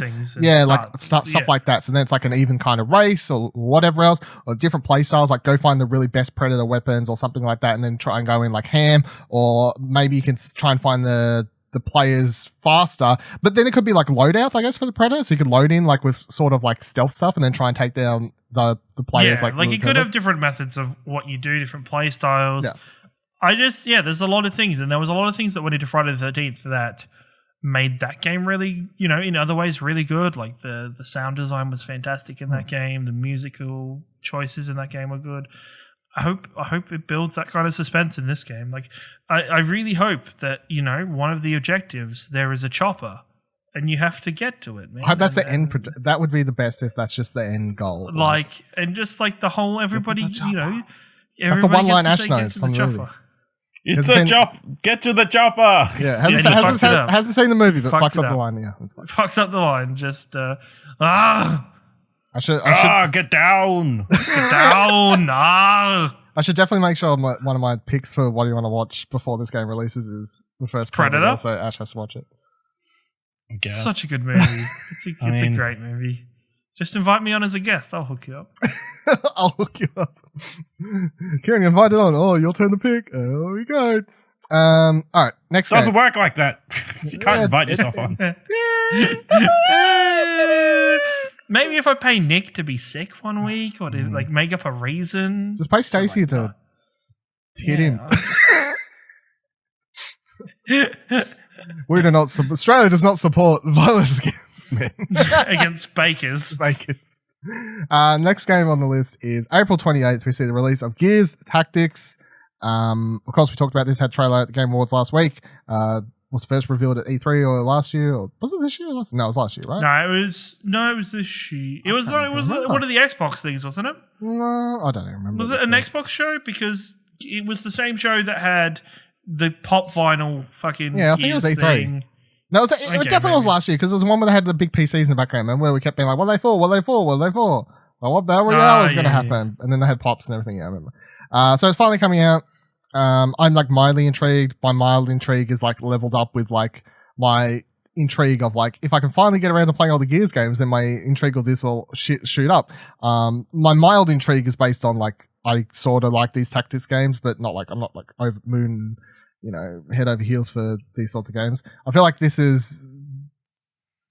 Are you definitely going to play it, Ciaran? Do you reckon for the story reasons? Yeah, no, I think definitely for story now. Like I was not interested in this game when it was announced at E3 because they memed the fuck out of me for it, and I got annoyed. But now that they've shown a story trailer and where that story fits in with the whole of the Gears of War lore, I'm super fucking excited. I'm super interested in the new characters. It'll be something really cool. The only thing that sort of worries me is that it says it's a 40-hour campaign, and that kind of... it's 20. It's a bit... Was it 20? I swear it said 40. My rules halve it. Your rules half it, so it did say 40. You fucking... Okay, 20. As long as it's 20, that's fine. I think it'll be great. Ash? Yeah, I'm keen to check this out and see how close to XCOM it is, or how... And it should be a Game Pass game, right? It should be, yeah. Everything's Game Pass. It should be on Game Pass now. All right, moving on into May. We have May 15th, the release of Marvel's Avengers. I definitely feel like I'm sitting in like the mediocre territory of this because of what I wasn't like blown away by what I played at PAX with the opening demo of the game where you plays all the different characters. Obviously, they talked about how some of them felt better than others, and like some were like sort of janky, half-assed things, and like I was just like, I don't know what's going on. And then I still don't fully comprehend what the game is. I guess like we kind of got a better understanding in a recent trailer, which I think we talked about on Plat, I believe, like a couple months ago or something like that, where it has like a whole like Destiny basically map where it'll be like, this is like the main quest, you can click on it, and like here's a multiplayer quest, and then I presume like once you play through the game, it's like, replay this mission on hard as your daily strike fucking Avengers mission. Like that very much looks like what it is. They showed the inventory screen for your characters where it literally looks like Destiny, where every slot has a piece of gear. Like for Iron Man, it had different parts, and they were all colored like Destiny, like for different rarity and items. You even had like a light level equivalent. So it is basically Avengers, but as a like games for servers, Destiny type, Division, whatever you want to call it. That is what the game is, and I'm not sold on if that works for me at the moment, but I'm still open to being into it. I'm just not quite there yet. Ash, you're probably more excited for this one than me. Yeah, I'm keen to. Obviously, I like Marvel, so I mean, it's worth giving it a go at least. I mean, if we can get a couple of people to play together, but I feel like the single player campaign will hopefully worth the price of admission at least. I feel like my hopes are high enough that they're probably going to get disappointed, but you got to start somewhere. Mm-hmm. Yeah. Ciaran? I'm interested. I still have not seen anything from this game since its initial release. But I am interested in Voice Actors Assemble. It will be wrong. Like, I think it'll be one of those things where I don't think the opening game will be what is important. I think it'll be something that is going to be a year or two down the line before we can look back. Even 6 months. Yeah, it's one of those things where Destiny 2, I think people have a very different opinion on Destiny 2 at launch compared to Destiny 2 now, because there's been some great content released. They've really supported that game really well. No, Destiny 2 is bad. Everyone hates it at launch, and everyone loves it with the next DLC, and then they hate it again, now they love it, and then they hate it with the next one. So I think it's one of those games where even at launch, even if the single-player campaign fucking sucks, it's not something that can be judged at that time properly. But I'm interested. I'll pick it up. Next one we've got is Wasteland 3 releasing on May 19th. I'm mildly interested in this. I've not played either of the other ones. I installed Wasteland 2 for Xbox Game Pass when it dropped for PC. Game Pass for PC originally dropped. I never got around to playing it because at the time there was not much happening, and then I played some other stuff instead, and then other games released that all got fucked up. But it's a game I'm interested in. Obviously, it's like this RPG tactics thing where I just kind of. I think my problem is I'm scared of how long the game is, and I feel like if I knew it was like 15, 20 hours instead of like potentially 30, 40 or more, then I'd be more likely to get excited about it because I could be like, oh, because that also helped me a lot with the Outer Worlds when it kept being like, oh, it's not actually that big, like you'll probably be able to finish it in like 20 hours or whatever. I'm like, really? Like, suddenly I'm more intrigued. Interesting. Yeah, because I'm like, I don't need I want like one. Cyberpunk is the big game of the year. Just leave me, like I don't need, and they're similar months, so so. Does anyone else care for Wasteland 3? Not really. I find it really hard to get into those kind of games. Like, even though I enjoy like Diablo and stuff, I find it really hard to get into that kind of genre and play style of game. I don't know why. I mean, you're going to play Gears Tactics, so. Yeah, exactly. I think, yeah. Unless I have like a really good reason to get into the game. Like Gears, or even I did enjoy XCOM because I liked the permadeath style of XCOM and stuff, but yeah. Ash? I mean, I think I own Wasteland 2 twice now. Oh my! Pretty sure I picked it on Steam, and then it was on PS Plus. So I still have not played it. So I'm not going to have my hopes up of playing this. But you'll buy it twice, right? Maybe. I mean, I only need to get a Game Pass paid for once. Wow. Next game, May 29th. The, of course, delayed Last of Us 2. Obviously, I'd put that up there with Cyberpunk as one of the biggest games of the year for sure. We've had one trailer, and that's all I want at this stage. I honestly don't. I know we're going to get more trailers, but I just wish that was it because I really just want to go in knowing as least as I can. But I know that the second I start putting out trailers, obviously I feel obligated to cover them on a PlayStation podcast over at Play the Persuasion, so that kind of annoys me. Yeah, I'm really looking forward to it. I'm hoping it's not too long. They've been talking about like how this game's going to be way more bigger than the first one, and that kind of makes me go, are they going to like make it too big to the point that it feels ridiculously long? Because I felt like the first game had like the perfect playtime, I guess. I don't know. The Last of Us still kind of was like on the very kind of. It's a very large single player game. Like it's long for that type of game, I guess, but it's longer than Uncharted. Well, I mean, Uncharted 4 was quite long, so I guess like Uncharted 4 was like 16, 20 hours, I guess. So, I mean, if this is like 20 hours, then yeah, sure. But I just don't want it to be like 30, 40. I don't know. That's my fear at the moment. Ash, are you going to play this, given that you didn't really enjoy playing the first one? I will enjoy watching somebody else play it. Yeah. Yeah. Hit me up with what streamer to watch. Wait, Ash, did you not enjoy it because it was scary, or no, did you just not? It just wasn't a game for me, so. Oh, okay, but I enjoyed the story. I mean, you didn't like the sneaking around. I don't like the stealth and everything, so yeah.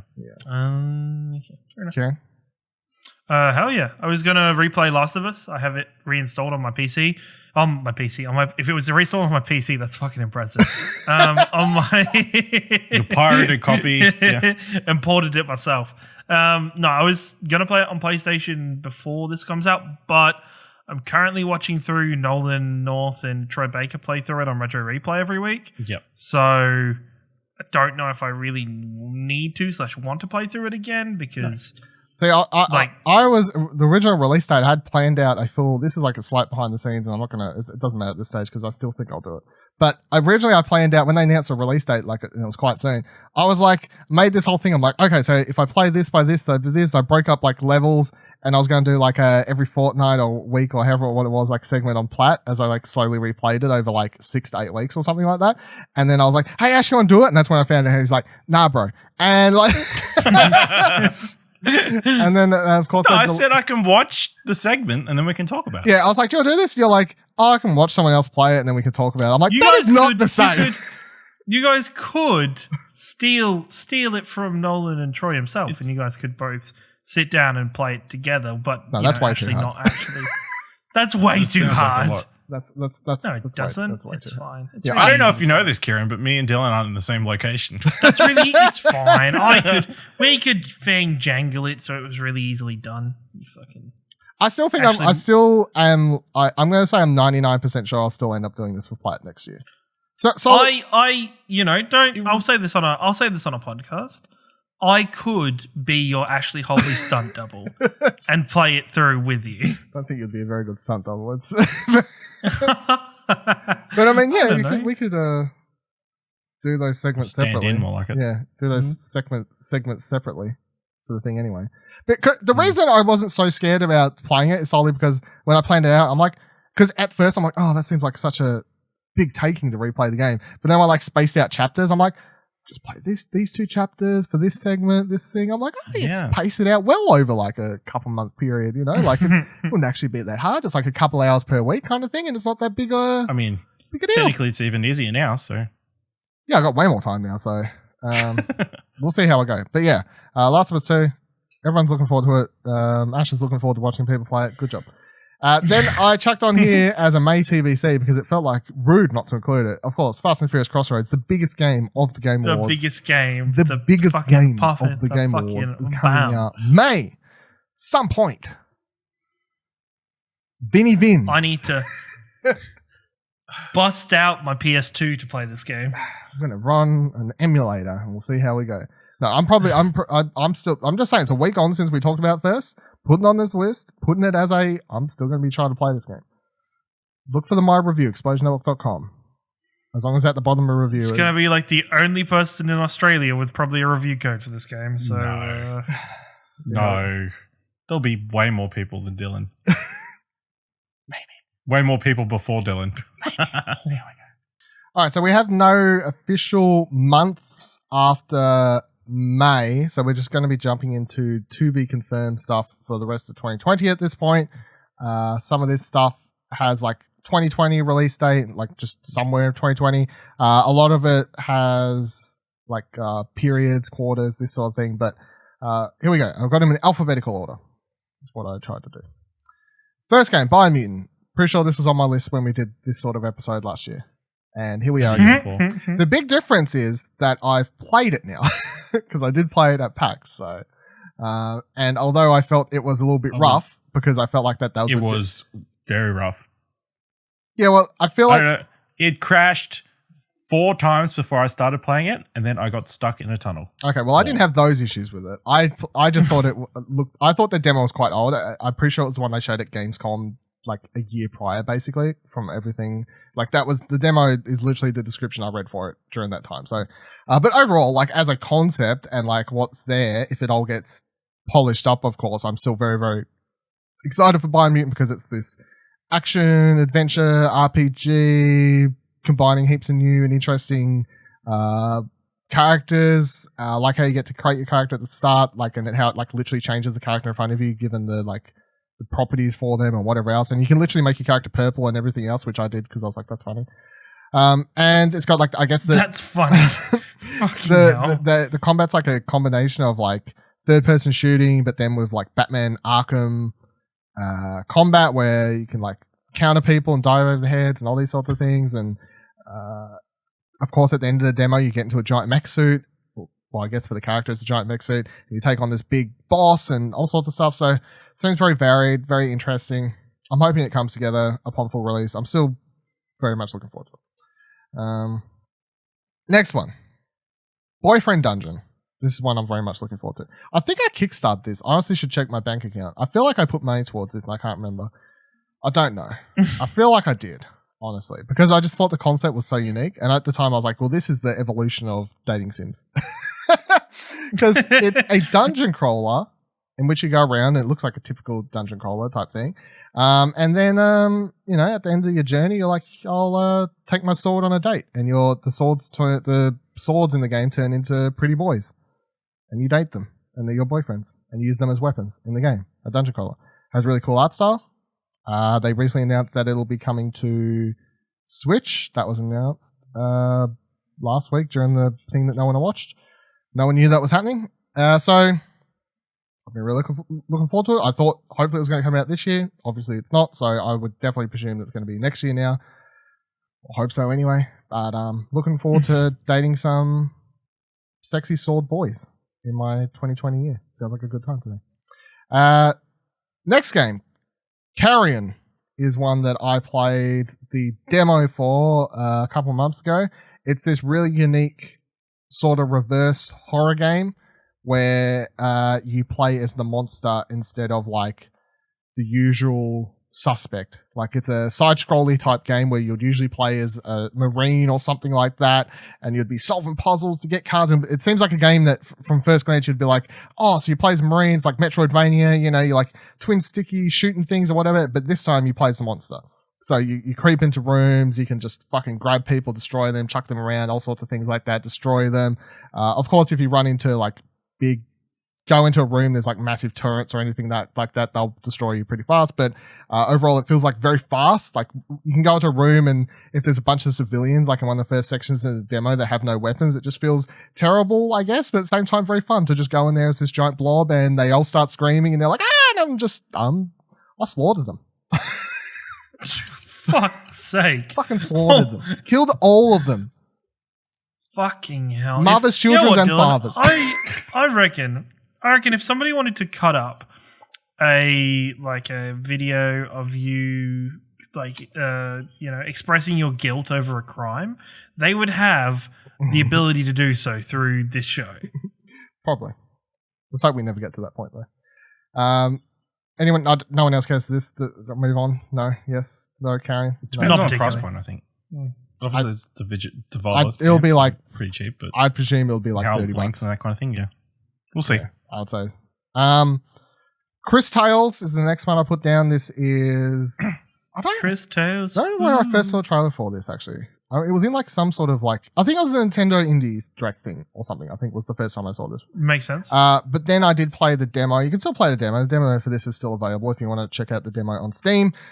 It's a really unique RPG in which, with a really beautiful art style. The thing that makes it really unique is that it involves time travel, and you can basically, while wandering around in like the village, for instance, at the start of the game that you play through in the demo, you can literally kind of flick between past, present, and future, and the game will just change in front of you. Like there's no, like it doesn't load you in and out or anything like that. You can literally like activate it and like see on your right. At all times you're moving through kind of old time streams. It's really weird. It's really hard to understand, and like you can see it in the trailers and these sorts of things. And it's got this stunning, like very beautiful, very colorful art style and everything, and really unique looking monster designs and character designs and all these sorts of things. And the combat is very like typical RPG stuff. Like none of it seems super complicated in what I played, but the demo took me like an hour, I think, but most of it was adventure type stuff. It wasn't much combat. Very much seemed like the opening of the game though. Before you go out in your big adventure, like a lot of it's just getting your powers and what have you and meeting the main characters. But I really loved the demo. I'm really looking forward to playing this. I think this is hopefully going to be one of the... I honestly wouldn't be surprised if we're like... From everything I gave it from this and my big hopes and dreams for this, I fully expect this to be one of the big RPGs of 2020 for sure. Like it just seems like it has an X factor. Like it has something unique to make it stand out. Be that... Je ne sais quoi. Yeah, exactly. So does this interest anyone else? Chris Tales? I mean, not really. No. Not. You know, you've just kind of blown your horn all over the place, and I've no care for it. No care for it at all. Like, there's really. I just remember. So the first boss fight you do in the demo, for example, where it makes good use of the time mechanics, you can literally like. This boss comes down. It has like a shield that you can't break through as your character, and you throw water or some shit. Like you cast like a water spell on it, and then you fast forward time. So then like it's brittled, and then you can destroy it, kind of thing. So I'm really looking forward to like interesting. That's interesting. Yeah, that's interesting. Uses of the mechanic within it, and it's also just hard to get your head around at first because you're basically playing within a triangle, which is hard to understand. Like there's a giant triangle on the screen at all times as you're walking around the village, and it's like the middle part is the current time, and then on the right it's like the future, and the left's the past, and it's like kind of distracting until you get a hand around it, but at the same time it's like absurd that you're seeing so many different. You're seeing 3 timelines at once on screen. It's really, really unique. I'm really looking forward to it. Next game is Crossfire X, a game that they announced during E3 last year, I think, and they literally told us nothing about it, but then they came out at Gamescom, I think it was, and told us some more about it, and suddenly I was like, cool, I'm intrigued. Because they kept like touting it. They're like, oh, it's one of the most popular games in Asia, one of the most popular first-person shooters there or some shit in like China and South Korea and stuff. I'm like, cool, but do you want to show me what it is? And they didn't. They just announced it. Philly Spencer announced it at E3 or whatever. They did announce more. So it's Xbox version. It's going to have a campaign and whatever else, as well as all these multiplayer modes. And it's apparently going to have a shit ton of multiplayer modes, including like literally everything that you could ask for, from team deathmatch through to a zombie mode, apparently a battle royale mode, like everything. It seems like it's just they're touting it as like the ultimate first-person shooter. And they did show some gameplay trailer at Gamescom, I think it was, and it wasn't much to go off, but I was like, okay, looks good, sounds good, doesn't look janky. Of course, it's a edited trailer or whatever else. They're chucking around all these words. It's huge in a different part of the world. I'm intrigued. I'm definitely at least intrigued to find out more about Crossfire X. X is the Xbox version, in case you didn't get what the X is for there and the name for it. Anyone else care? No? Moving on? Go for it. No, I'm good. Carry on. If it comes out, humor yourself. Thank you very much. If it comes out on Game Pass, then there might be give it a go. Give it a go for content. I would presume it's on Game Pass. I would pretty much put money on it. Next thing is something once again just for me, I guess. Like just might as well leave.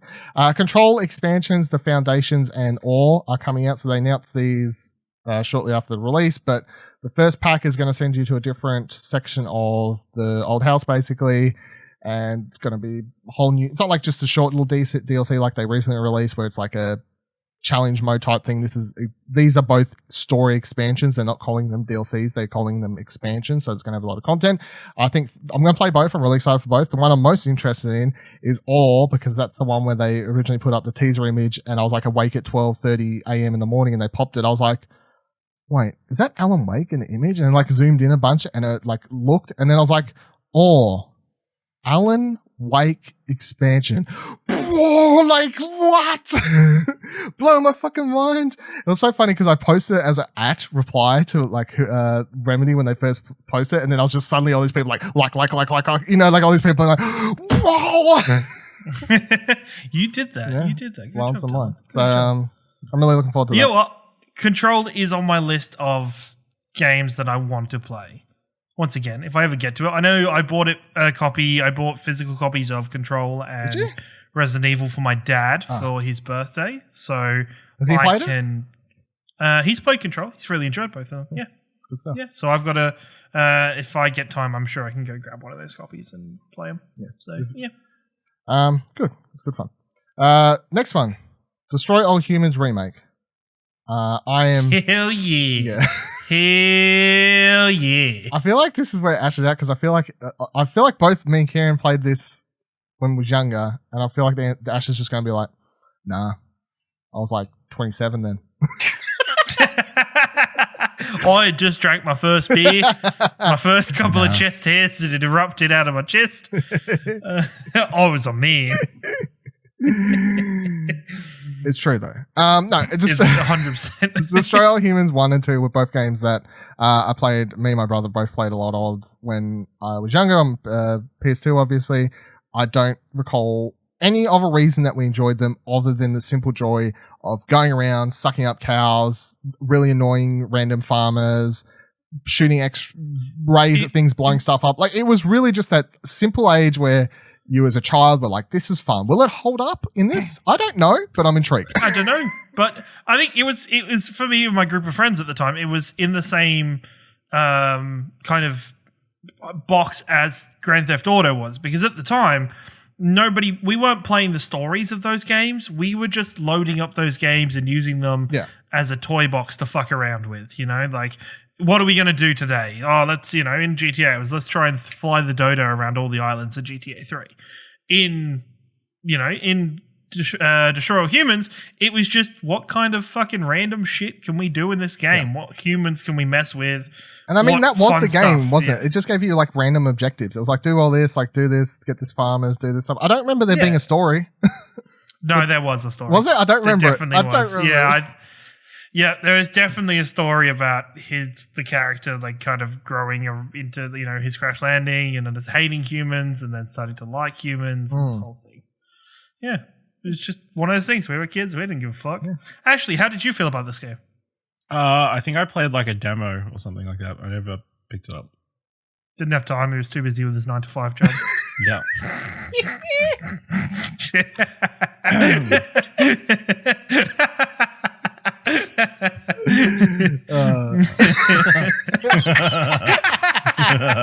For audio listeners, there was just a cheeky finger sprung up from Ash's side of the world.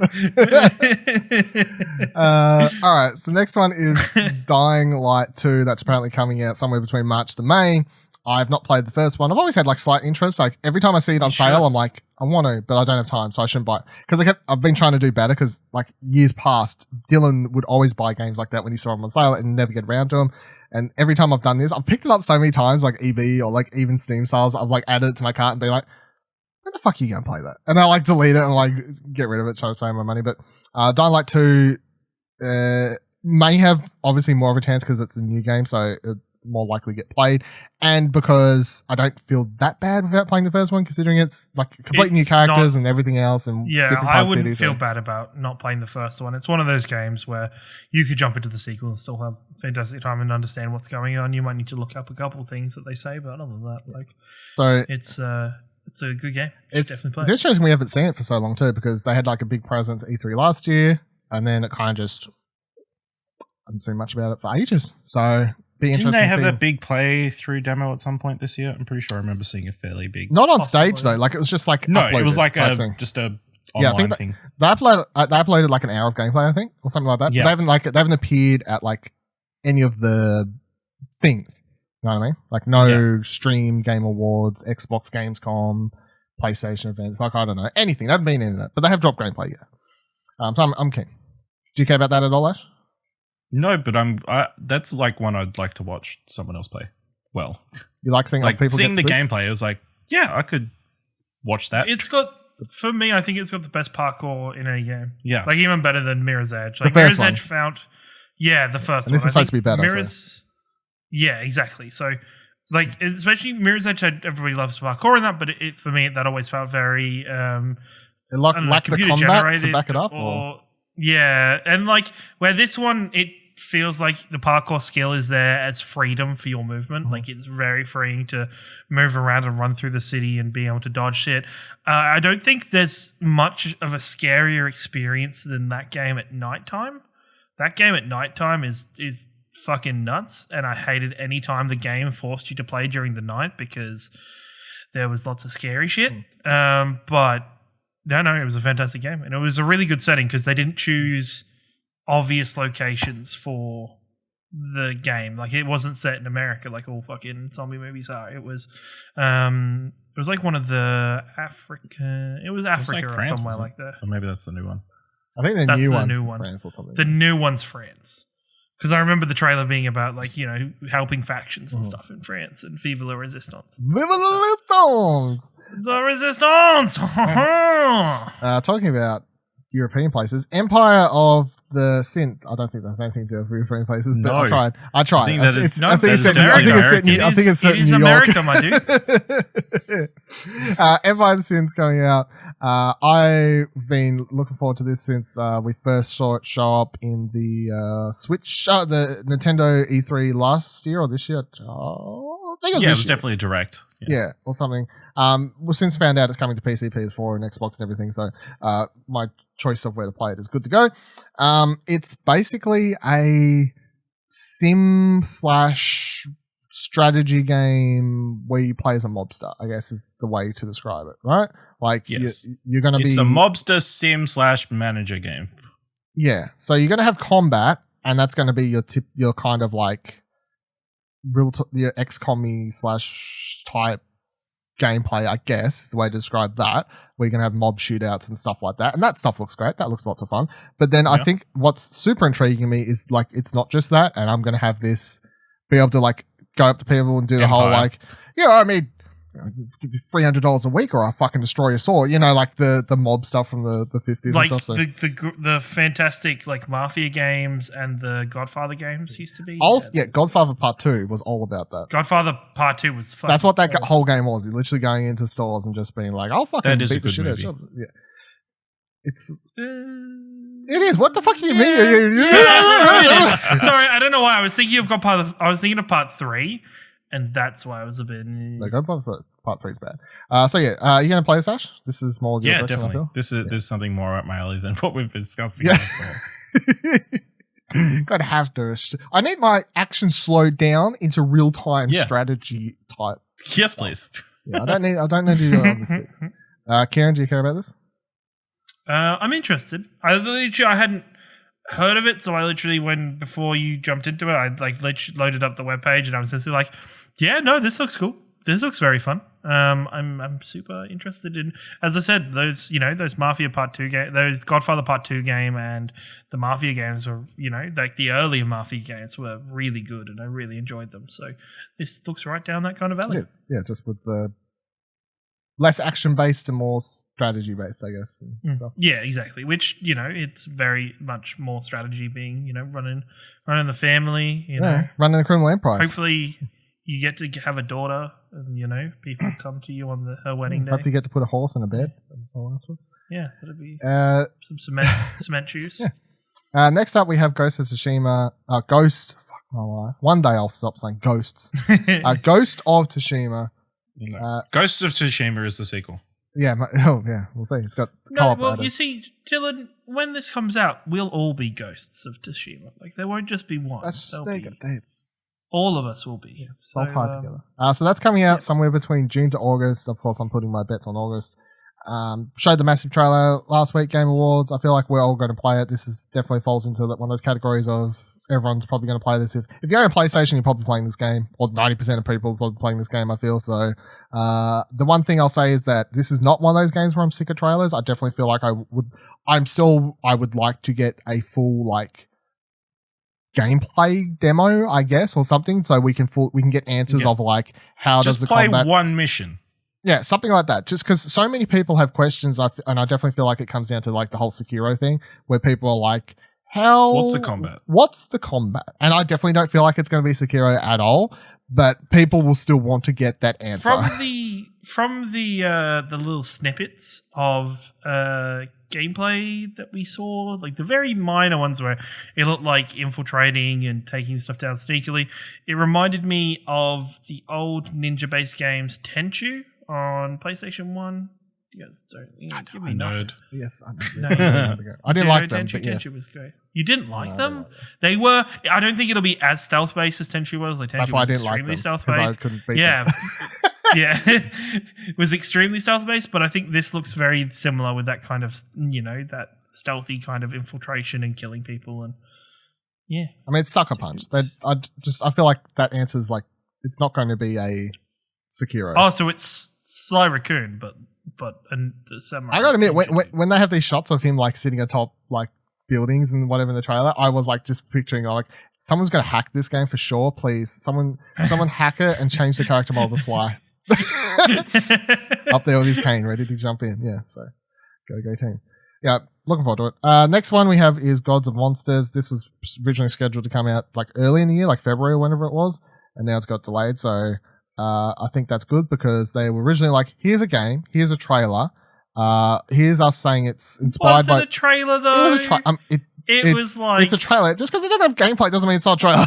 It was a teaser more than anything. Yeah. It was a reveal trailer. It wasn't a full trailer. Yeah, well, considering it came out at E3, I feel 99% everything's a reveal trailer without much substance. They showed that. They're like, yeah, the game's going to come out in February. We're like, okay, what the fuck is it? And they're like, we'll get to it. And then they delayed it. So that's been the story of Gods of Monsters. And we still have no idea the fuck it is. Well, they've said it's inspired by Breath of the Wild and Zelda and stuff. So, I mean, that's kind of what it is, I guess. So what? It's got a male protagonist. Wait, so it's who's mistaken for a female. Zelda's a boy? Cartoony Assassin's Creed? Yeah, I guess. Yeah. I don't know. I'm intrigued to find out more, but I definitely wouldn't say I'm excited for Gods and Monsters with what we know so far. The next thing that I don't know, I've not seen gameplay for, but I'm quite happy to be like, I'm pretty sure I know what it's going to be like, is Lego Star Wars The Skywalker Saga is going to be coming out at some point next year. The last Lego game that I played and platinumed on PlayStation was Lego The Force Awakens.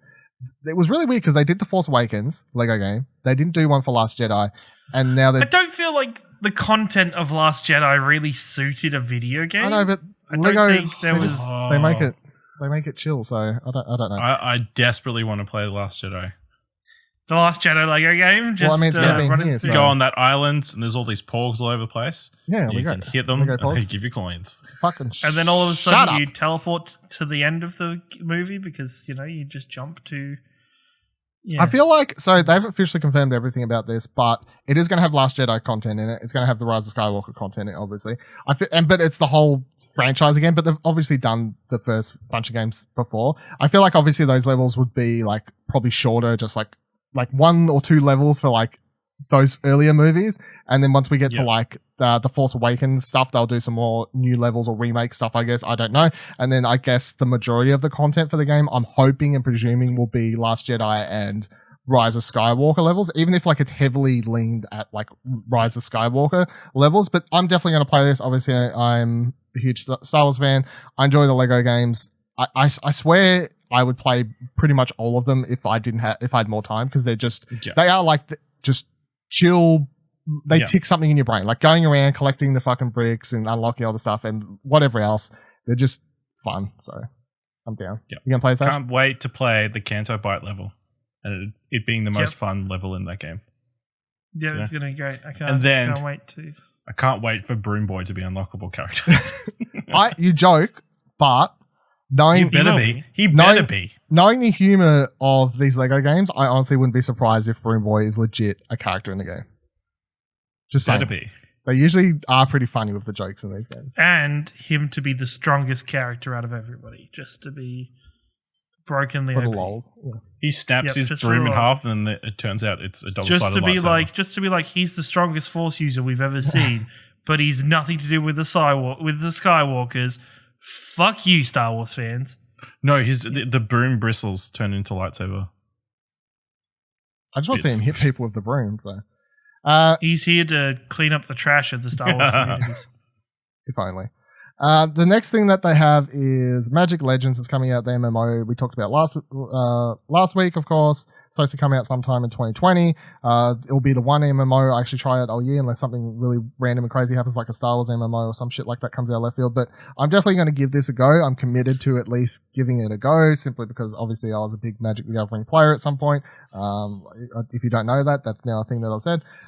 So I'm keen to give this a go, and we'll see how it goes. I definitely won't stick around for long, because as I said, I can't get tied down to one game. It's just not going to happen. I don't want it to happen, as well as it can't happen. It can't and will not.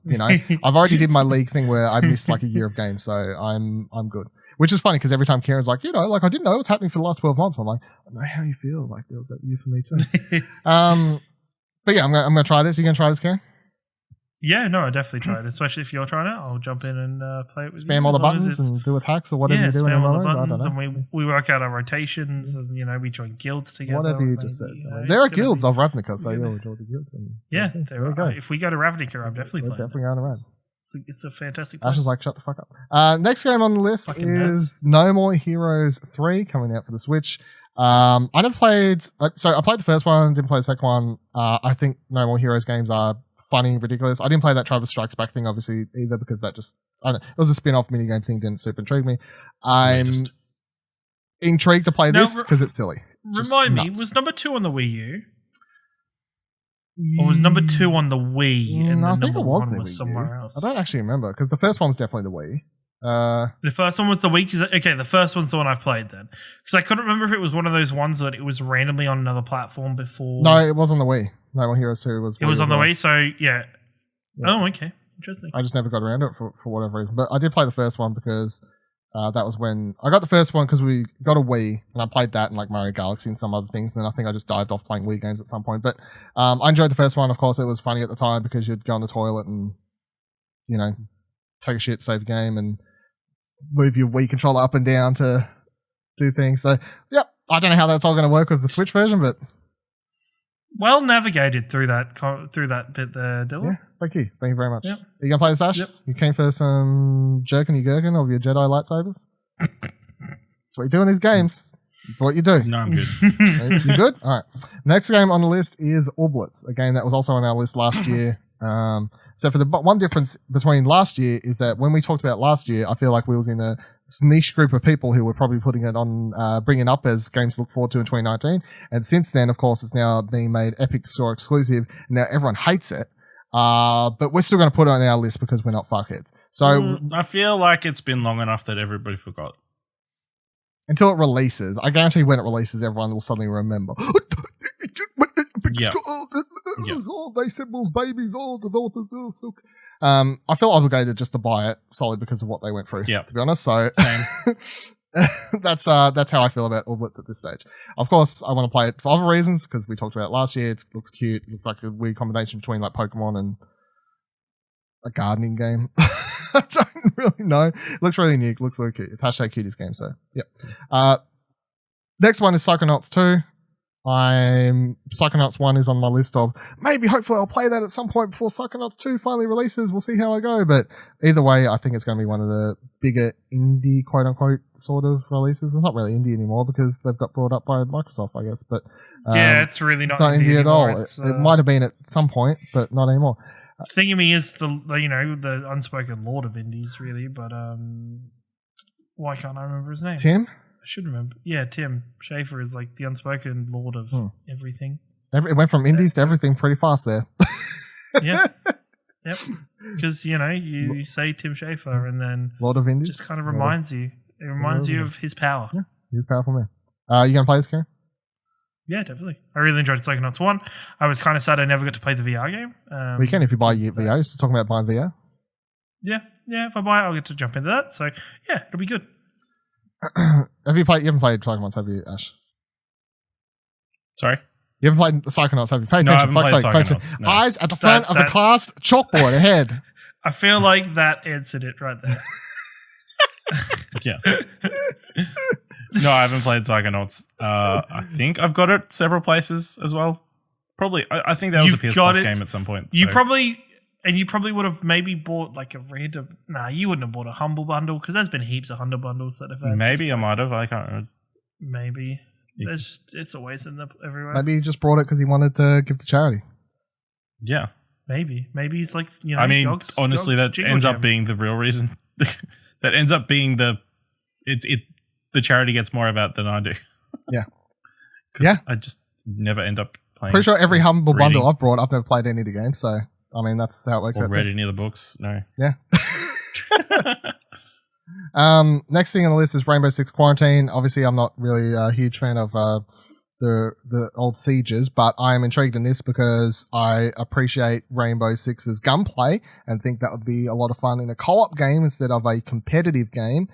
So we need to know more about this game. Obviously, the first trailer was a mood-setting cinematic thing that they showed with like a woman, or I think it was a woman, right? Like lying on the ground or whatever, and then like it appears like some monster comes through or something like that. They've said it's a co-op game with Rainbow Six. I'm intrigued by that alone because I'm like, cool. All right, how many people can we go? Can me and Ciaran team up? Can we do it? Let's go. Like, how long's the campaign? What are we doing here? So I'm keen for Rainbow Six Quarantine. Are you keen, Ciaran? Yeah, no, definitely. Especially, I think Rainbow Six as a franchise has stepped up a level since they've done Siege, not just because of the success of Siege, but because of the characters they've implemented in that game. I think they've really gone above and beyond to make really interesting characters, and it gives them a good platform to then have these single-player or co-op games that develop characters a little more and give you more opportunities to play characters in different situations, which I think is really cool.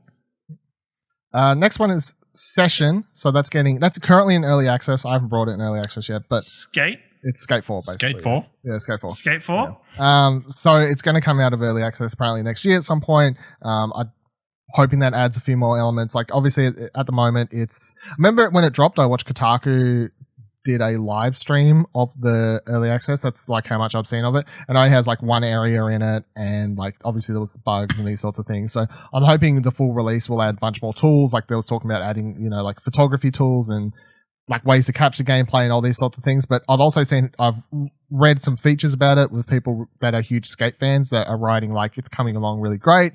And it's been for a lot of people, I think, a game that just played to chill out a lot, where they're like, I've got like half an hour, I'll just jump into a skate and like try and do some really cool tricks on this spot and that sort of thing. So I think it's hitting an itch for some people, and I'm looking forward to the full release. Jump into skate, hey? Yeah, gonna jump into the skate session, yeah. Just going to skate. Session. Gonna skate some sessions, yeah.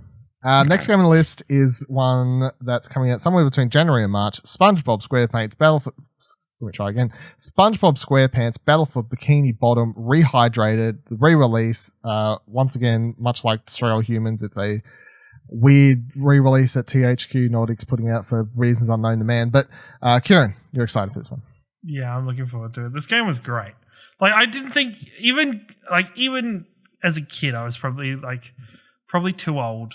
I was probably past that. I was still 12, 13 when this came out, and this game was great.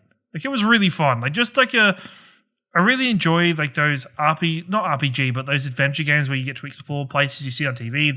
Your Simpsons Hit and Runs, your SpongeBob SquarePants Battle of Bikini Bottom. They released another one after this as well that was really good. But I'm really excited. I think the game looks really nice. Like, I like the updated graphics for it. So, yeah, it's nice with everything that's changed about SpongeBob. Patrick! I think it's nice. Patrick!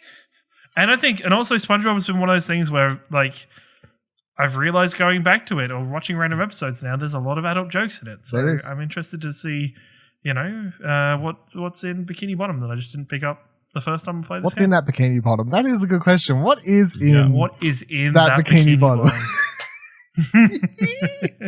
Ash, do you have any SpongeBob interest over there? Or what's in the Bikini Bottom?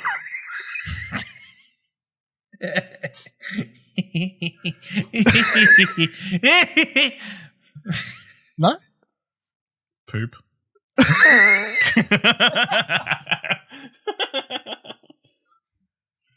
Are you sure, Ash? Are you okay? Are you No. Are you alright? That's what's in the Bikini Bottom.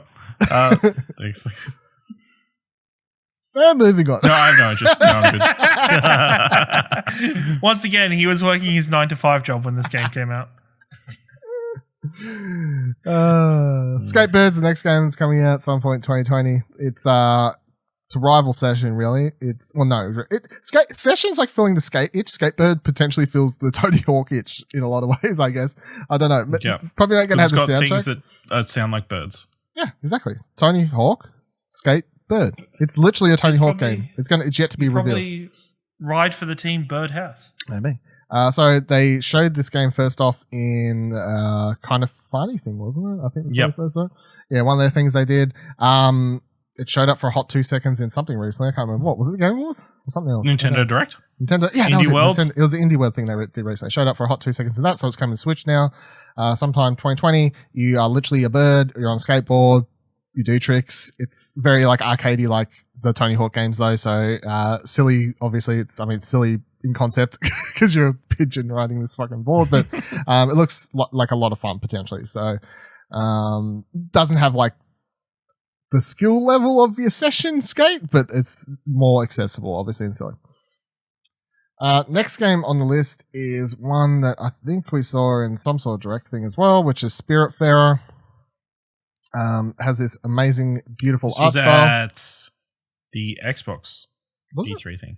Oh, it was. You're right. I think it showed up in the direct afterwards, though. And then we knew it was coming to more, yeah. So you play as Stella, a fairy master that is to descend a Spiritfarer. Fairy master to deceased. So you've got this boat full of spirits, and you're going on this journey to take them to the afterlife. And along the way, you're apparently going to meet things, and you're going to fish and cook and craft things and go on this merry old adventure. And it seems like something that, the art style is the reason it grabs you straight away. Like in the trailer, this is very pretty. Look at all these little animal characters and all these things coming on, colors, what's happening. But at the same time, I'm like, okay, I guess I'm going to cry at the end of this game. Like, you know, sometimes you're like, there's a game and a concept, and I'm like, I think this is one of those games that's like, okay, I cry at the end of the game. I'm really looking forward to this. Are you going to play this, Ash? I might try it out. See what the buzz around it is. But I've seen a little bit of gameplay. I'm like, I don't know. Yeah, it's like, is it a bit too zen? Bit too zen. Look at hardcore Ash over here. I won't play Yeah. Doom, but this is too zen. That's too epic. This is too zen. It's like, yeah. I'll zen you in a minute. Next game on the list is Minecraft Dungeons, coming out March to May, some point between those. Ash, you played this at PAX, of course. You were looking forward to this one. Yeah, I'd be keen to jump back in if I'm sure it will definitely be on Game Pass. So if a few of us want to jump in, then we can all destroy Minecraft monsters together. Yeah, whatever. I'm looking forward to this because I'm not a big Minecrafty fan. However, this looks like Diablo Light, and I think that looks fun. Yep. So not having to worry too much about your builds and any of that potential garbage, and just literally being able to go around and just get hack and slash. Yeah, hack and slash, and get the joy of like opening chests and finding loot and all that sort of fun. It won't have. I'm sure this will be less like replayable because it won't have like, you know, hardcore modes and all these sorts of things, but it'll just be fun to play with other people and chill out. Even just like by yourself, I guess. This is the kind of game where I could see myself like, okay, I want to catch up on like this podcast or something, like play this for half an hour, like I fucking chip away at stuff. So yeah, Minecraft, the dungeon. Are you gonna play this game? Yeah, definitely. I think it's all the stuff you listed as stuff you are happy that's gone is stuff that I really like about Diablo, but Yeah, but we it'll have be both good to potentially. have it as I'll potentially have both next year, but B, it'll be nice to play a relaxing game with like you guys or with people that don't really jump into the Diablo genre or don't really jump into it because they have, you know, those kind of gates of the, you know, stats and the Calm down. I played the word first, is. not I don't the know first what one, the the third word one. is. Yeah, but like you play, there's playing the game, and then Well, there's there's playing the playing the game. game. It's like, There's like, you know, playing the campaign. what season did they start recently? And then 16? there's like, yeah, exactly. There's keeping up with the seasons and playing through random dungeons, and you know, you've got a quest for the cow level of all the time. You got to make sure you get to it at least once or twice in your life. Like, you know, it's but no, I'll be really excited to play this with you guys and just kind of hang out and play a Diablo style game with probably less consequences and more fun. Next game on the list is Outriders. So this is one that was revealed at E3. One of my predictions I got right. All right, got him. Come at me. I don't believe you. So it's Can't remember that. yeah, next game. So next game from People Can Fly. They released it with this weird sort of trailer that showed you some gameplay, but then it was mostly like developers talking about the game and this sort of thing. I feel like this potentially is a next gen game. That's the way I'm feeling about it. I feel like this is not a title released before then. You're gonna have like these three badass characters. It's functioned around a co-op game. Obviously, you're gonna go. It seems like this open world ish thing where you're going to go around and hunt monsters. They didn't really reveal what the monsters look like, but it sounds like potentially it honestly, the more I thought about it after like they originally talked about it sounds like they're kind of trying to make like a Monster Hunter-ish type game where like you hunt things, but like from a first person shooty type thing, not an RPG hacky slashy thing potentially. I don't know. We need to find out more about it, but from what I've seen, I'm looking forward to finding out more because I think that it has like the People Can Fly do good first-person shooters, so and I'm keen to find out more. Is anyone else keen to find out more? Yeah, no, I'd jump in. I think it'll be something different, and I think there's a lot of opportunities to play games like this that are going to be palate cleansers throughout 2020. That's just going to be, you know, I might only play it for like a week or two with people, but Yeah, none of these games I'm going to play forever. yeah, like it'll be something I play for a week, but that week will be enough. Where it's, you know, if it's like 3 or like a couple nights throughout the week where people have just kind of jumped on and we play it, that's enough to make a game worth it for me. So, yeah, I'll give it a try. Next game on the list is Vampire the Masquerade Bloodline 2. It's apparently coming out sometime in 2020. I keep getting this and a different Vampire fucking game that's coming out in 2021. Very confused for different reasons, but they're all based on the board game. So it's all Vampire the Masquerade, the Coteries of New York. That's the one. The mouthful that he just fucking spat out. But that one's a narrative thing, though, or whatever, like a visual novel or something. I think. Well, not like a straight visual novel, but something more of an adventure game type thing. This one, what do we call Vampire the Masquerade 2? Like this is an RPG. Yeah, first person RPG, right? Yeah, it's a first person RPG. Like if it's into those same kind of places as yours, even your, to a lesser extent, your Elder Scrolls games, to your like your DSX, and your not as much, probably closer to that DSX style where it's like open areas, not an entire open world.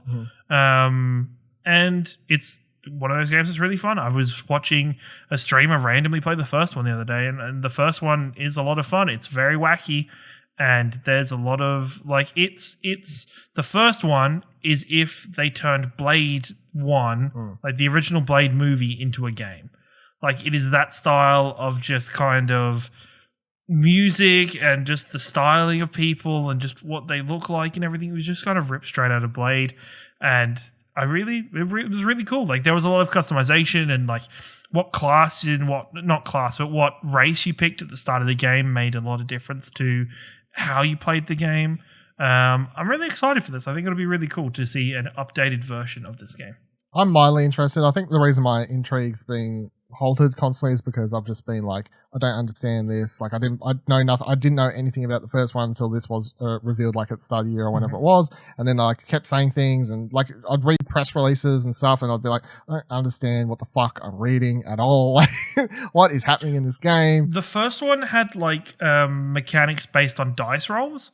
So you'd have, because the board game's heavily based on dice rolls. So you would have abilities that were based on what they did was based on a dice roll that happened in the back of the game. Like it didn't even show you. So you could, depending on what the dice rolled for you, it was how well something worked, which I think is a really interesting mechanic to have inside a video game. Next thing on the list is Watch Dogs Legion, the Grandma Simulator. You pumped for this, Ash? Yeah, I'm pumped for it. I'm super disappointed they got pushed. Because even though it got pushed out of like a super busy period, it was definitely one of the games I was most anticipating for the year. Hopefully it comes out 2020. I feel like it will. I feel like it's going to be a launch game. Which maybe they'll move it. Hopefully they'll move it across to definitely at the this next point. gen consoles. If they're going to delay it like 8 months, why wouldn't you put it on PS5 and Xbox? Because then they've literally done what they did for Watch Dogs 1 at that point. Yeah. So Watch Dogs 1. Oh, it's a game. It's this gen. Next gen gets nuts. Seeing as we're almost about to hit the next gen thing, can we clarify what we're calling the Xbox Series X? SX. The SX? Even though Xbox say it's just the Xbox? Yeah. But I think it's just easy. It's always just no matter what, eventually once the generation is far enough in, you always just call Xbox as Xbox. No, but I didn't put it in the notes because I didn't want to just put one random news story in here, but I did put, earlier today, I wrote up a news story for explosionhour.com, of course, where Xbox had a interview with Business Insider where they asked for clarification on the name, and the Business Expert, hold on, I think I've actually got it open here still on the tab. I do. Hey, that works out really well. The direct quote, speaking to Business Insider, representative for Xbox said the following: "The name we're carrying forward to the next generation is simply Xbox." And at the Game Awards, you saw that the name come to life through Xbox Series X. Similar to what fans have seen with previous generations, the name Xbox Series X allows room for additional consoles in the future. So the console is simply called Xbox, and Series X is like iPhone XS. Like it's the XS or iPhone. Like how iPhone do like different variations of names and these sorts of things. So that's how it's working. So it's actually called the Xbox. Of course, I don't think anyone's actually going to call it that. Like I'm just going to refer to it as the Xbox SX so everyone knows what I'm talking about. I'm not going to be like, oh, the Xbox. Yeah, which one? Especially once saying, because in my mind, the reason they're doing this is because before release, they'll announce that they're doing an old digital one, and they'll be like some form of letters. So then it'll be like, oh, the Xbox SX, the Xbox Xbox Series D for digital. Yeah, digital only. So Yeah, that's what the Xbox is. But for the sake of this show and life, please refer to the Xbox as the Xbox SX. Fucking confuse me, especially while we've still got Xbox One in existence. Yeah, I'm keen for Watch Dogs Legion. I'm not like head over heels for it, but I'm intrigued to play it, I reckon. Next one, Way to the Woods. This is a really pretty. Was also in that same Xbox thing, I think, like the same. Mm-hmm. Yeah, it was. Thing. You play as a deer, trying to get to the woods. you're in this taking their little baby around with them. I feel like it's a very simple premise. Like you start in the city or whatever, and I presume the game, from what I gathered, I feel like the game's going to have some like environmental type story. You know what I mean? Like hinting at different sorts of things. But I'm really intrigued. I think it looks really pretty. The music sounds really great. Looks like one of the potentially best indie games of the year. I mean, who knows what could come out, but just from what we're knowing, this would be in my list of what looking forward to. So I'm very keen to play that, especially because a lot of stuff we're talking about, big games, and I'm presuming that's going to be like a couple hour experience, hopefully. So it's like, cool. Sign me up for the emotional journey of Bambi 3. No, I don't want it to get shot. Next thing is the RPG of 2020, maybe. This or Gris, I guess, or Chris Tales. I'm wondering why this is at the end of this list, because it's coming out January 16th. What? Yep. I didn't think it had a release date. Is it though? Like in English? Or do you mean Japan? That's what it says on Games Radar, so I'm assuming it is. No, I believe it's already out in Japan. Yeah, no, it says Japan. Wikipedia says Japan January 16th for the game. Worldwide 2020. So, you want to fight me? Want to fight me, bro? How reliable is Wikipedia? I mean, that's obviously fightable. I was like, if I can click on a trailer, does it have a release date at the end of it? Coming to the West in 2020 is what this trailer says. Oh, yeah. So PlayStation trailer uploaded September 11th says Yakuza Like a Dragon is releasing in Japan on January 16th, 2020, with Western launch planned for 2020. In other words, then the next paragraph says, sit the fuck down, Ashley Hobley, interrupting me and tell me what fucking dates game's coming up. It's crazy how it had that in there. Oh, snap! Hold me back, bro. So all I'm it's at the bottom of the saying list. is, if you want, you can play Yakuza Dragon, like a dragon. January. It's all he's saying. It's all he's saying, everyone. No, it's all the It's Yakuza true. Like a It's all the Dragon is the first Yakuza game that probably has the highest chance of me playing it. As much as I'm interested in all those Kiwamis and shit, like I'm always like, I ain't got time to start these. Even though they're releasing other remasters and stuff. Yakuza Like a Dragon looks absolutely batshit crazy, so I really feel like I want to play it. Like, it looks like batshit crazy, like South Park, batshit crazy RPG. You know what I mean? Like, it's just nonsense. I love the part, if you haven't seen the clip, anyone, so if you're like, I don't care about Yakuza games, you care about this one. In this one, it's an RPG, and you go and battle, and you have summons, and there's a clip they released at like E3 or something like that, where he literally enters like the mobile phone really aggressively to call in someone, and then like a giant, what is it, scorpion or fucking something? Lobster flies down from the air and attacks someone. And that's a summon. That's a summon in the game, you know? So, I don't know how you could say no to that, to be honest. I feel like if you see that clip, you're like, I have to play this game. I don't know if I'll ever finish it, but I at least I would like to experience the nonsense that is Yakuza Like a Dragon. Of course, everyone got really upset when they announced it too, because they're like, no, it's not like the way Yakuza is. But I was like, this looks amazing. Yeah. This looks great. Do you want to try this out, Ash? Yes, I want to try it out so much I'm angry that it's not coming out January 16th. That's secretly. He was so excited. He was so excited. He's like, it's around the corner, everyone. It's really. I mean, you can import it. If you Something for January we can play. He was like, last week or the week before we had Ash playing reverse cards in Uno. Ash just played like a +4, like slammed it down on the table, and fucking Dylan just fucking rejects it. Just like slaps it back into his hand. No, he just burnt the card. That's what he did. To pick up 2. He's like, pick up 2 Can't play yourself. it if it doesn't exist. You can play in January. You just have to Learn Japanese. Yeah. So next stuff I'll have under Holiday 2020.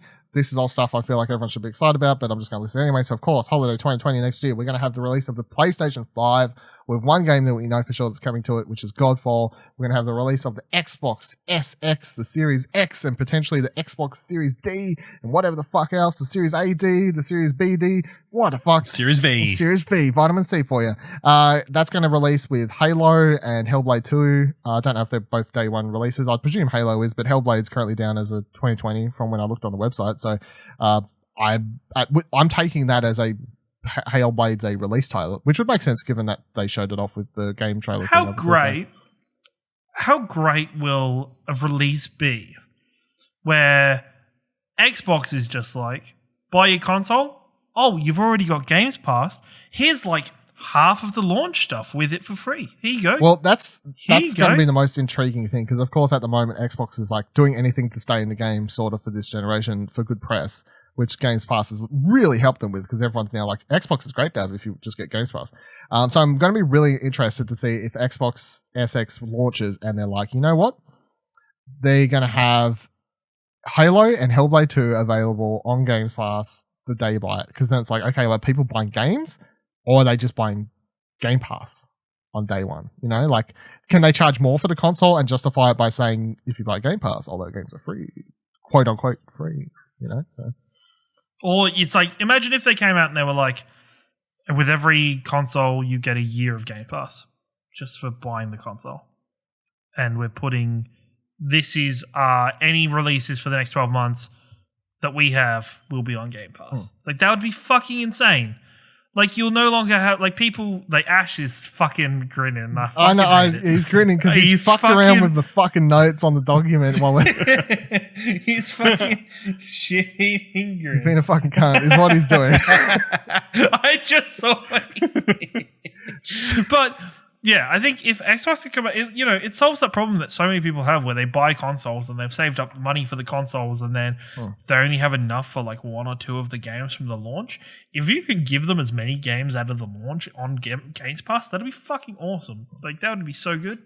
I've set up a bank, like an account that's solely just titled Next Gen Savings. So I'm getting all of this no matter what. So, which will be the first time because I didn't get my Xbox, until the S was my first Xbox console, and I now feel somewhat obligated now that I'm like super in the quote unquote industry to have access to everything somewhat, and I also just like having. I just like knowing that I can play anything. I think we just need to blow up in the next 12 months, and then they'll send us.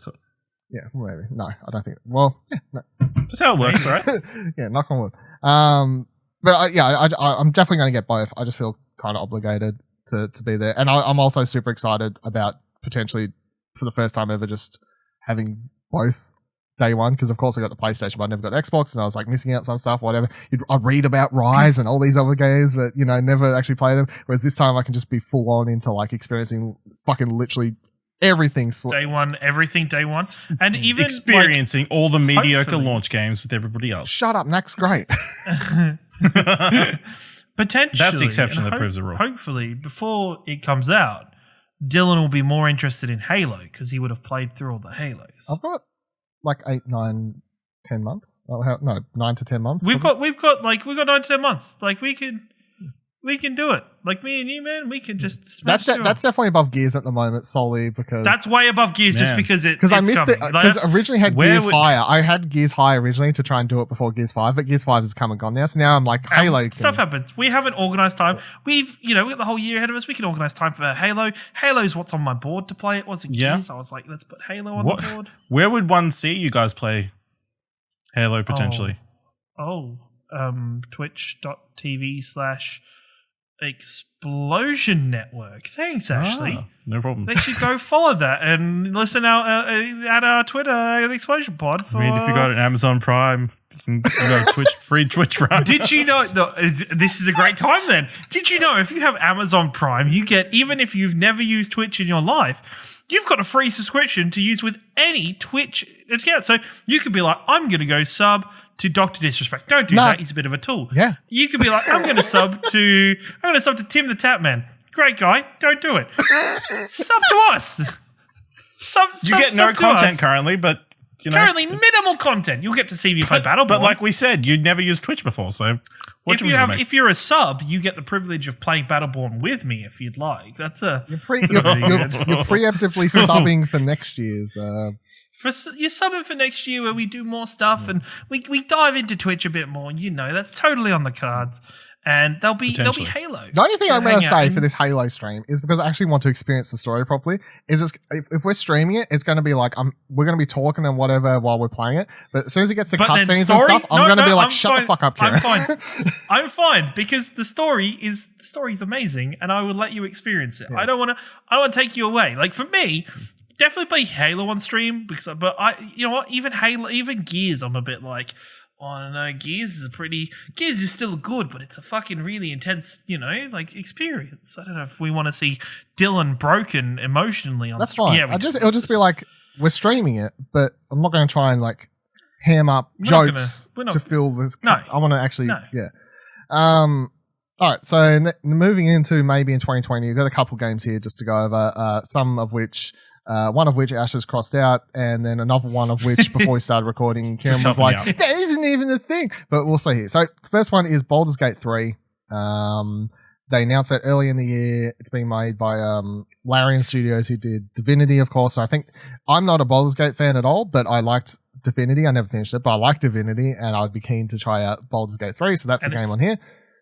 D&D, man. It's going to be great. Yeah. Next one is Babylon's Fall. So what's that under the crossed out mark? I was about to say we can talk. Well, yeah. So here's the fucking thing. Was I was just laughing about because I had Bayonetta 3 here, and Ash has proceeded to cross it out and had Babylon's Fall next to it for some fucking reason. Well, that's what's coming out.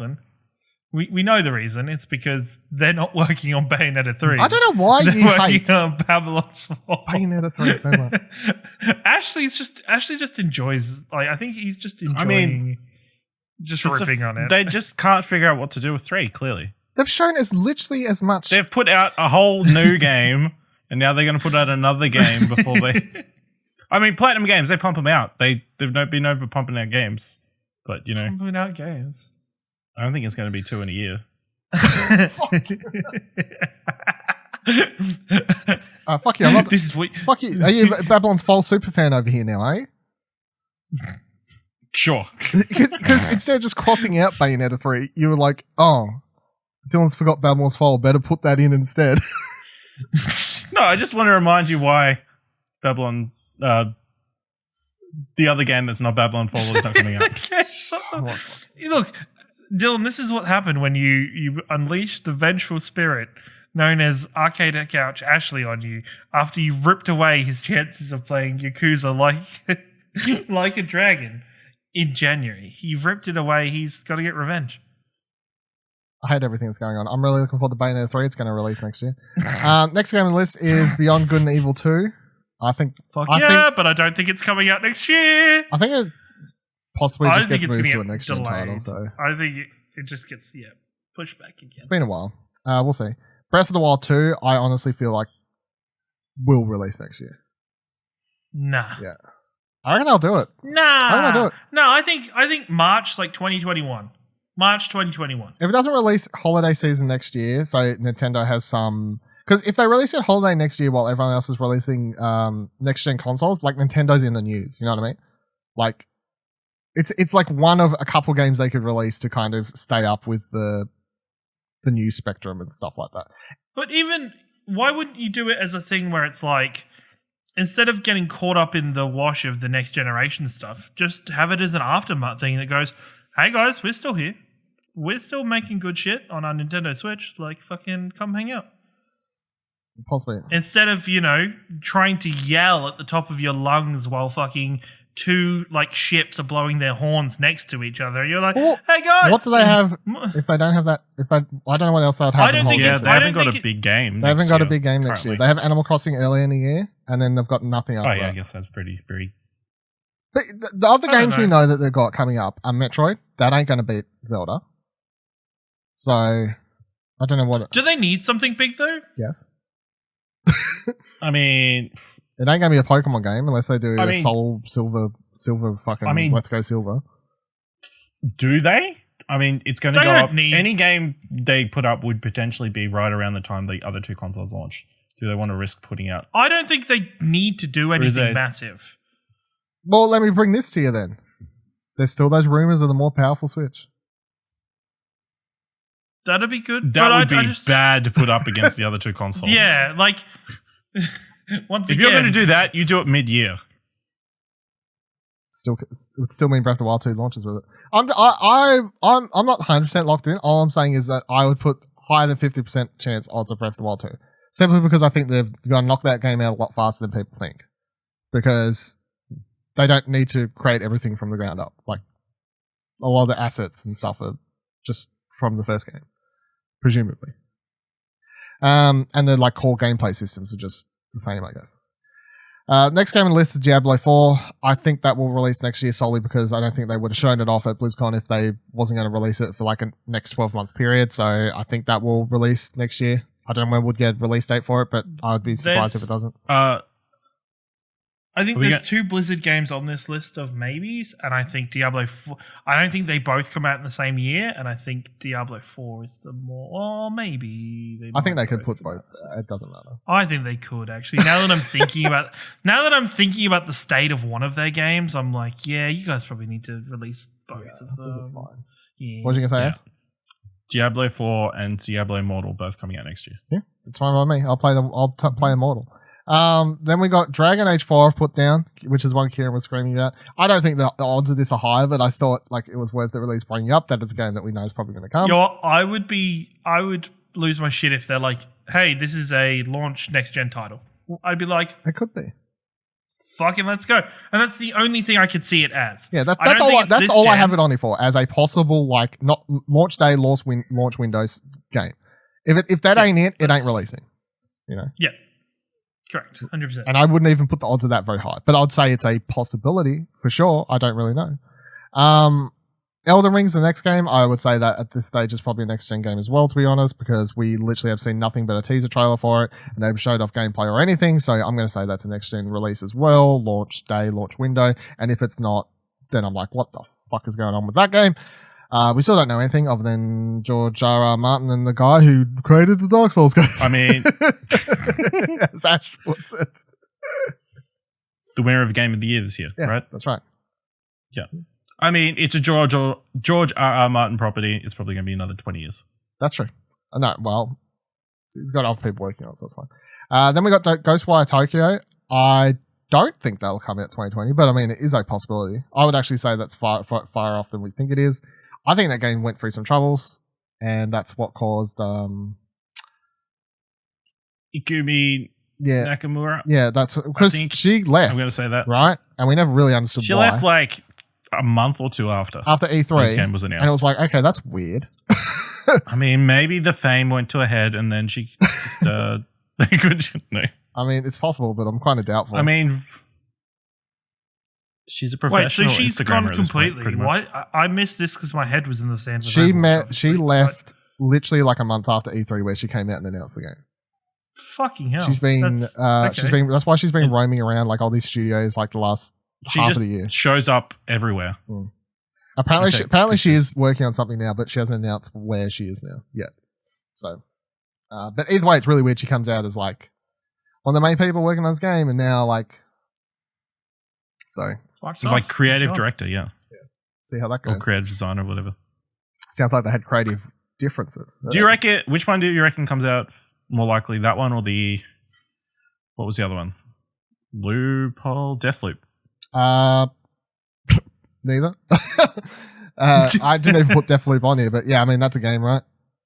I don't think. Yeah. I'd say Deathloop solely because based on the evidence of we haven't seen people leave that game publicly. Like, there's some weird stuff going on. So yeah, Deathloop probably. All right, next game on the list is Overwatch 2, the one we were talking about just before. Obviously, I think they can release this in Diablo 4 in the same year perfectly fine. Overwatch 2 isn't like as fresh a game as Diablo 4. It's more like, as I said before, to me, it just sounds like a bunch of fucking add-ons to the original game, which it kind of is. Yeah, so, definitely is. Like, it's not. It's a thing that Overwatch desperately needs right now. And it needs it as soon as possible. And I think Blizzard seems to have put, and they've said it in interviews now, that they've put a lot of things on hold with the current version of Overwatch because of Overwatch 2, which has had a really negative impact on Overwatch and its community in the last 4 or 5 months. So I think it really needs this game or this expansion or whatever the fuck it is. It needs it ASAP to fix things, especially if they're, Overwatch League kicks off in February next year. So are they going to kick off Overwatch League and then randomly in the middle of Overwatch League release this game and change it? Maybe. It's, it's not totally different from what Blizzard has done, but I'm interested. I'm excited. And then the final thing I have on here, I will say I hope it doesn't come out next year because it's all right if Ciaran's around. You know what? That kind of makes that's me like the nicest thing you've ever said to me. That's like the nicest thing Arcade Couch Ashley's ever said to me. Is that he'd rather keep me around. Next second we see video footage of Ash like fucking Molotoving Blizzard's headquarters. I need Ciaran to hang around. I mean, they should use the real name Battleborn 3. Maybe. The last game I had on here is Skull and Bones, that Assassin's Creed pirate game thing, which they basically said that they rebooted. But how much of rebooting? Like, I assume they still kept the core like elements of it and like whatever else. So I'm hoping it comes out because I've always thought it looks cool and fun. I feel like it needs to come out at this point, otherwise, yeah, it's just dragging on too long. Like budgetary reasons, purely. Even if it's half baked, even if it's not great, I feel like it has to come out. I only need it to be okay. That or it'll be cancelled. Play it for like a couple of weeks or something. I don't know. But yeah, we'll see. Either way, that's one chucked on you. All right, so now before we wrap up the show, I've gone through. We've made 20 games each. We're supposed to pick. That out of that list, plus Ash has found some ones that I didn't actually include on this. I just saw, which is fine because he has to be different. And then be difficult. At the end of this, I'm hoping I'll be able to form some sort of like official Exposure Network's top 10 most anticipated games, and I'll write that up as an article sometime in the future, and we'll base it upon this episode, so you're part of history. Do you want to go first then, Ash? Read off your list and explain briefly, I guess, bits and pieces, especially the ones we haven't talked about. Sure, this is my list in alphabetical order. 12 minutes, it was a game showed at the Xbox E3 presentation. That's the one where you relive the same 12 minutes, it's right? the that's fucking, Groundhog Day indie game-esque thing. That looks cool. Best Friends Forever, that cool dog-related dating sim. Mm-hmm. Dog involves dating sim. Yes. That's fun. Yes. Aussie game. No, New Zealand game. So that's good. Same diff. Biomutant. Hopefully it finally comes out. Cyberpunk 2077. I feel like I'll just need to play it. Diablo 4 could be the one I get into. Empire of Sin looks great. Fall Guys, we played it back at PAX. Yeah, that was great. the Wipeout Battle Royale, pretty much. Lined up for like half an hour, and it was great. It was worth the wait. Yeah, so a lot of fun, that one. Final Fantasy VII Remake, that makes sense. Gears Tactics, we've talked about.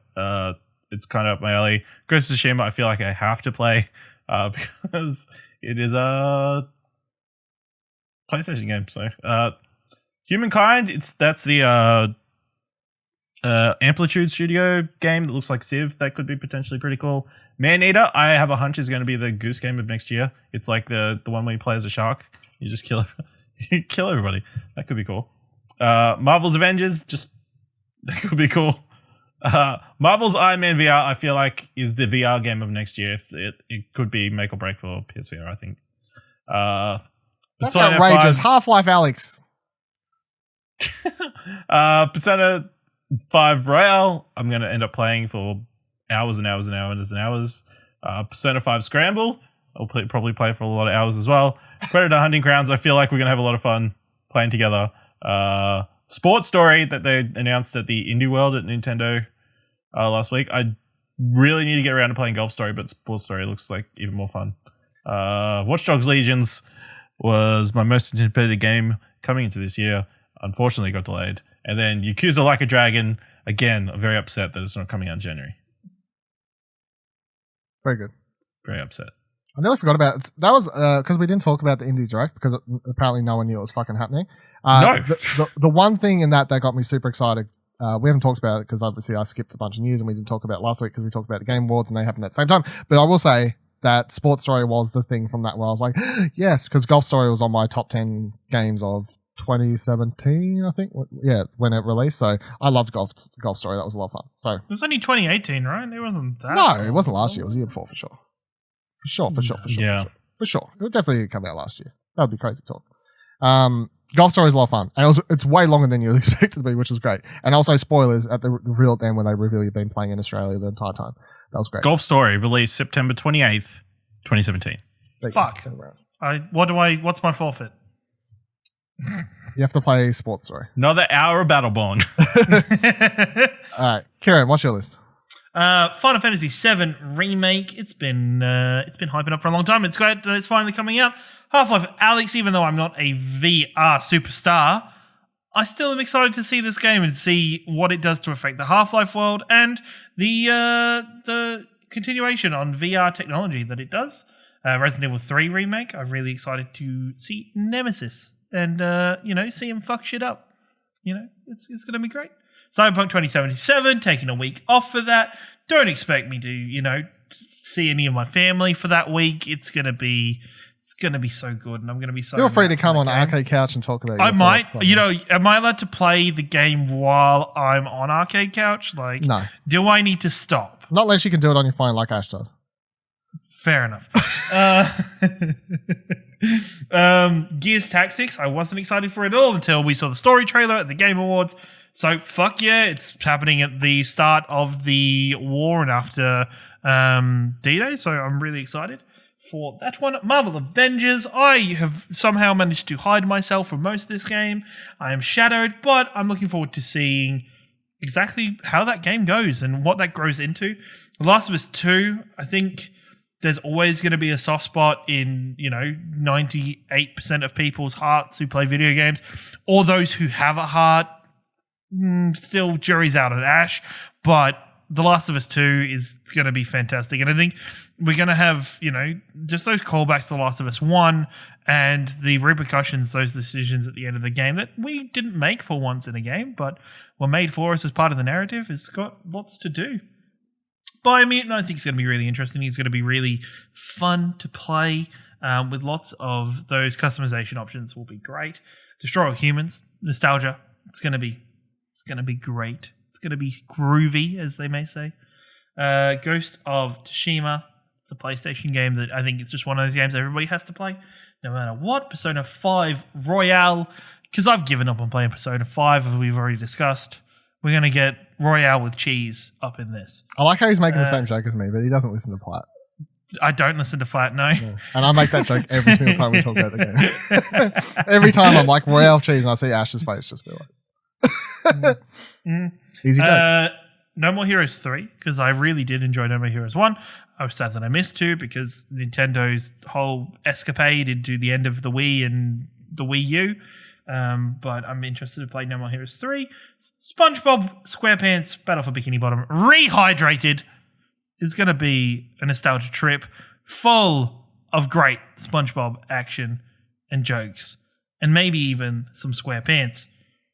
Vampire the Masquerade Bloodborne 2 is on my list. It's going to be really fun to dive into that and dive into that setting once again in a next-gen format, considering the first game is janky as fuck.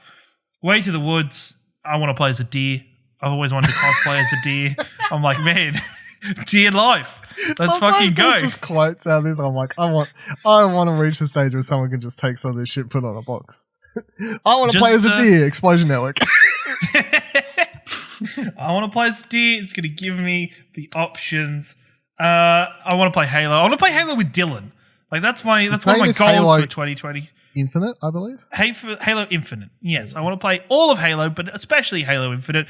Nothing got me more excited than watching Halo's trailer when it was announced. Just the music. Dylan, you're going to get a soft spot for the music of Halo. I know the music. I've put on Spotify video game playlist. I've heard it all, I'm pretty sure. You're not in the moment. Not in the context. They don't have you feeling things. Hellblade 2, because I really, really enjoyed Hellblade. Even though it's probably a game I didn't think I'd ever enjoy. I loved the shit out of it when I played it on stream, and we'll stream Hellblade 2 when it eventually comes out. Emperor of the Sun, it got me excited for this just on just talking to it on there and finding out from Dylan and learning a bit more about that game. Diablo 4, because I like stats and I like running the same level over and over and over again, hoping for a new item to drop. That's why you played Overwatch so much. Yeah, I guess. And wait a second. Wait a second. There's been some sabotage here, everybody. This show's gone for so long, it's got to the point where Ash is literally just fucking drawing on people's notes next to him in class. And before we get to my list, my fucking list has been dribbled on by fucking Ciaran as well. It's just school kids writing in fucking people's notebooks next to them. It's ridiculous. This entire list, Ash has been sitting here with this smug face because he's like, I saw him do it. He's like, I crossed out Overwatch and wrote Battleborn 3. I wanted to say I'll be really excited for Overwatch 2, but that got crossed out. I'm really excited for Battleborn 3. I'm glad that this can rise out of the ashes of failure from Battleborn 1. And, I don't know why we skipped 2, but that's okay. We're going to Battleborn 3, everybody. Yep. And that's the end of my list. Thank you. This has been my TED Talk. Fucking Ashley. Oh, dear. Mine is Marvel's Iron Man VR. Just be the hit out of the park for VR, PSVR for the year, obviously. Final Fantasy Remake, one of the best Final Fantasy games is getting remake. Let's go hyped. It's one of the games that everyone wanted remade the most, and when they announced it, that's honestly probably my most hyped moment of E3. I remember sitting at here all alone. Well, it was a different place, but actually I was sitting somewhere in front of my computer. I remember when they started playing that, and it was like you just see a shot, I'm like, and then I hear the music start kicking. That was like the only time I think I've ever watched something at E3 that made me be like, what? Real hype moment. Doom Eternal, obviously I've become a Doom fan this year somehow. Animal Crossing New Horizons, I'm looking forward to playing a #Cuties game. Half-Life Alyx, looking forward to playing the future of VR potentially, hopefully. I honestly really want that game to just be mind-blowing and move VR forward, because that's, as we talked about, Half-Life has done that for first-person shooters before, so I really just want that game to move the medium forward. Cyberpunk 2077, I've discussed problems with it in the past. I feel like there's no way I can ignore that, but I'm still looking forward to playing it. I'm allowed to be critical of the game and still be excited to play it. In case you didn't know, internet, that is a thing that's allowed. Last of Us 2. Last of Us is obviously one of the greatest games of all time. Undoubtedly, unquestionably. I feel like some people question it, but that's fine. Some people don't like playing good games. Then we've got Bleeding Edge. Obviously, as I just said, went from not caring to being like, this seems like could be one of my fun multiplayer games for the rest of the year. Talking about fun multiplayer games, you got Predator Hunting Grounds next. I'm really, legitimately, really, really excited because I just feel like it's going to be a lot of fun because it's Friday 13th, people, but with more money. Then I've got No Game here because I wrote Bayonetta 3, it's been crossed out, and then Babylon Falls has been written, but that's also crossed out, so I don't know what's now in my list.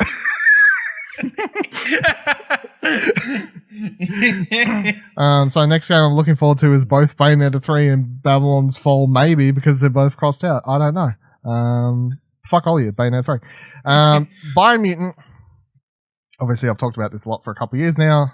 Just seems like a really new, exciting IP, original property that I'm really looking forward to. Boyfriend Dungeon. I love dating swords. Chris Tales. I think I just spent 5 minutes talking about it in this episode, so obviously you can gather my excitement for that because it looks like a real original take for an RPG. Ghost of Tsushima. I'm a big fan of the old suckety punch. The old take them to the left, take them to the right. Do what you need to do. Big fan of swords. Do what you need to do. Attacking people, but without ridiculous difficulty. So that's why I didn't finish Sekiro. Then we got Orblitz. Been looking forward to that game for a while now, ever since I first saw a GIF pop up on Twitter and start following the account. Looks like a fun old time.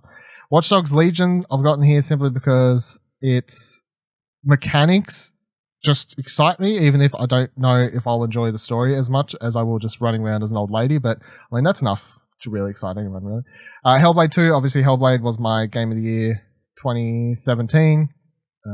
It made it to our number 2 spot in our Explosion Network top 10, regrettably, it should have been number 1, but that's fine. But Hellblade 2, I'm really, really excited. I've watched that trailer several times since it debuted last week, and I've also just been listening to the band that did that music nonstop, which is really, it's weird music to listen to, but for some reason, it's also really good to have on while I'm writing, because it's in a different language, so I can't really understand it and get distracted, which is why I never listen to music with words that are in English, because then I start typing it, my mind zones out. But it's great stuff. The song's like 20 minutes. They're crazy shit. Best Friend Forever. I like dogs and dating. Outriders is next because I like People Can Fly, and I feel like it's potentially a really new and interesting IP there, first person shooter one. And then my last one is Session because I like Skate. I'm a big fan of the Skate franchise, and I'm hoping Session upon full release can fulfill all my Skate needs. If you're like, Dylan, why is it on here but you haven't brought the early access? I'm like, I haven't brought it because I know I just haven't had time to dive into it. And if I'm not going to be able to put out any decent time into the early access, I'm just happy to wait until the full release where it's not going to have any bugs and real mode time or whatever else. So that is all of our top 20 most anticipated games of 2019. I don't know how much overlap and crossover there is here, but I'm going to work it out later by looking at this little handy list we have in front of us. It's really hard when half the games are crossed out, but we'll figure it out. And then I'll make some official Explosion Network most anticipated list out of it. So that's been fun. Also glad that we nearly went the whole year, right? So what's today? 17th? I was like, we won't do both Game Awards predictions episodes in one because I don't want to do a 3-hour episode. But I'm happy to say that we didn't reach the end of the year before we at least hit one 3-hour episode, or close to 3-hour episode. It'll probably just be shy of by the time I cut out a little bit before, and before we actually started the show and whatever else. It'll probably be a little bit shy. Still, but 2.5 hour plus. Yeah, I'm glad we at least knocked one of these out. So if you're still listening, Just if you it's a quiet week, we'll just do something simple. Yeah, knock out a quick one. I was like, it's been a long day at work. I'm looking forward to sit down with the boys and knock out a quick podcast, and then I'll sit on the couch for a couple hours, maybe play some God of War, maybe watch some YouTube or some TV. It's 10 o'clock. I don't. Yep. Well, still got like 3 hours. I wish. You can look forward to no more 3-hour podcasts for the rest of the year, but you can probably look forward to it being 3 hours when we do this promises. Next one next year. What do you mean no promises? No promises. We'll find a way. Nothing ain't going to be do something. I've been trying to keep podcast times down, but this one, I mean... Dylan was the cause of this one. He's like, fuck it, we're going wild. He's like, boys, we're just going for it. Got to go hard at least once a year. Every single game, even if they're not coming out next year. I mean, I could have made the list a lot longer. Yeah. There was a bunch of stuff I don't have on it. If you're like, that's a lot of games, Don. No, there's a bunch. So thank you for joining us this week on the couch, of course. Make sure you head on over to explosionnetwork.com for all our other shows, reviews, news, articles, and much more. You can review Arcade Couch on Apple Podcasts or Podchaser, either as a full show or each single episode. This one deserves 5 stars for every hour that was put in. You can also share it on social media. Just tweet at us and be like, yeah, listen to it all. I heard to the part where you mentioned that you should tweet at us if you listen to the whole thing. I'll be like, cool, good job, thank you. Appreciate you. Welcome to Ash gave you a thumbs up if you're watching the video version. You can follow Explosion Network on Twitter at Explosion Pod and join our Discord, explosionnetwork.com/Discord. Follow me on Twitter at Vivaladil, Vivaladil. Follow Ciaran on Twitter at YaBoyRingo. Follow Ashley on Twitter at Ashley Hobley, ASHLEYHOBLEY. And I don't like the look on Ash's face because he's either reading something or he's like getting ready to make a joke, and sometimes I can't tell like if he's about to interrupt me and like have some zinger, but I'll say, see you next time, same couch, less hours. Shorter. Much shorter. Maybe. It will be much shorter. Bye!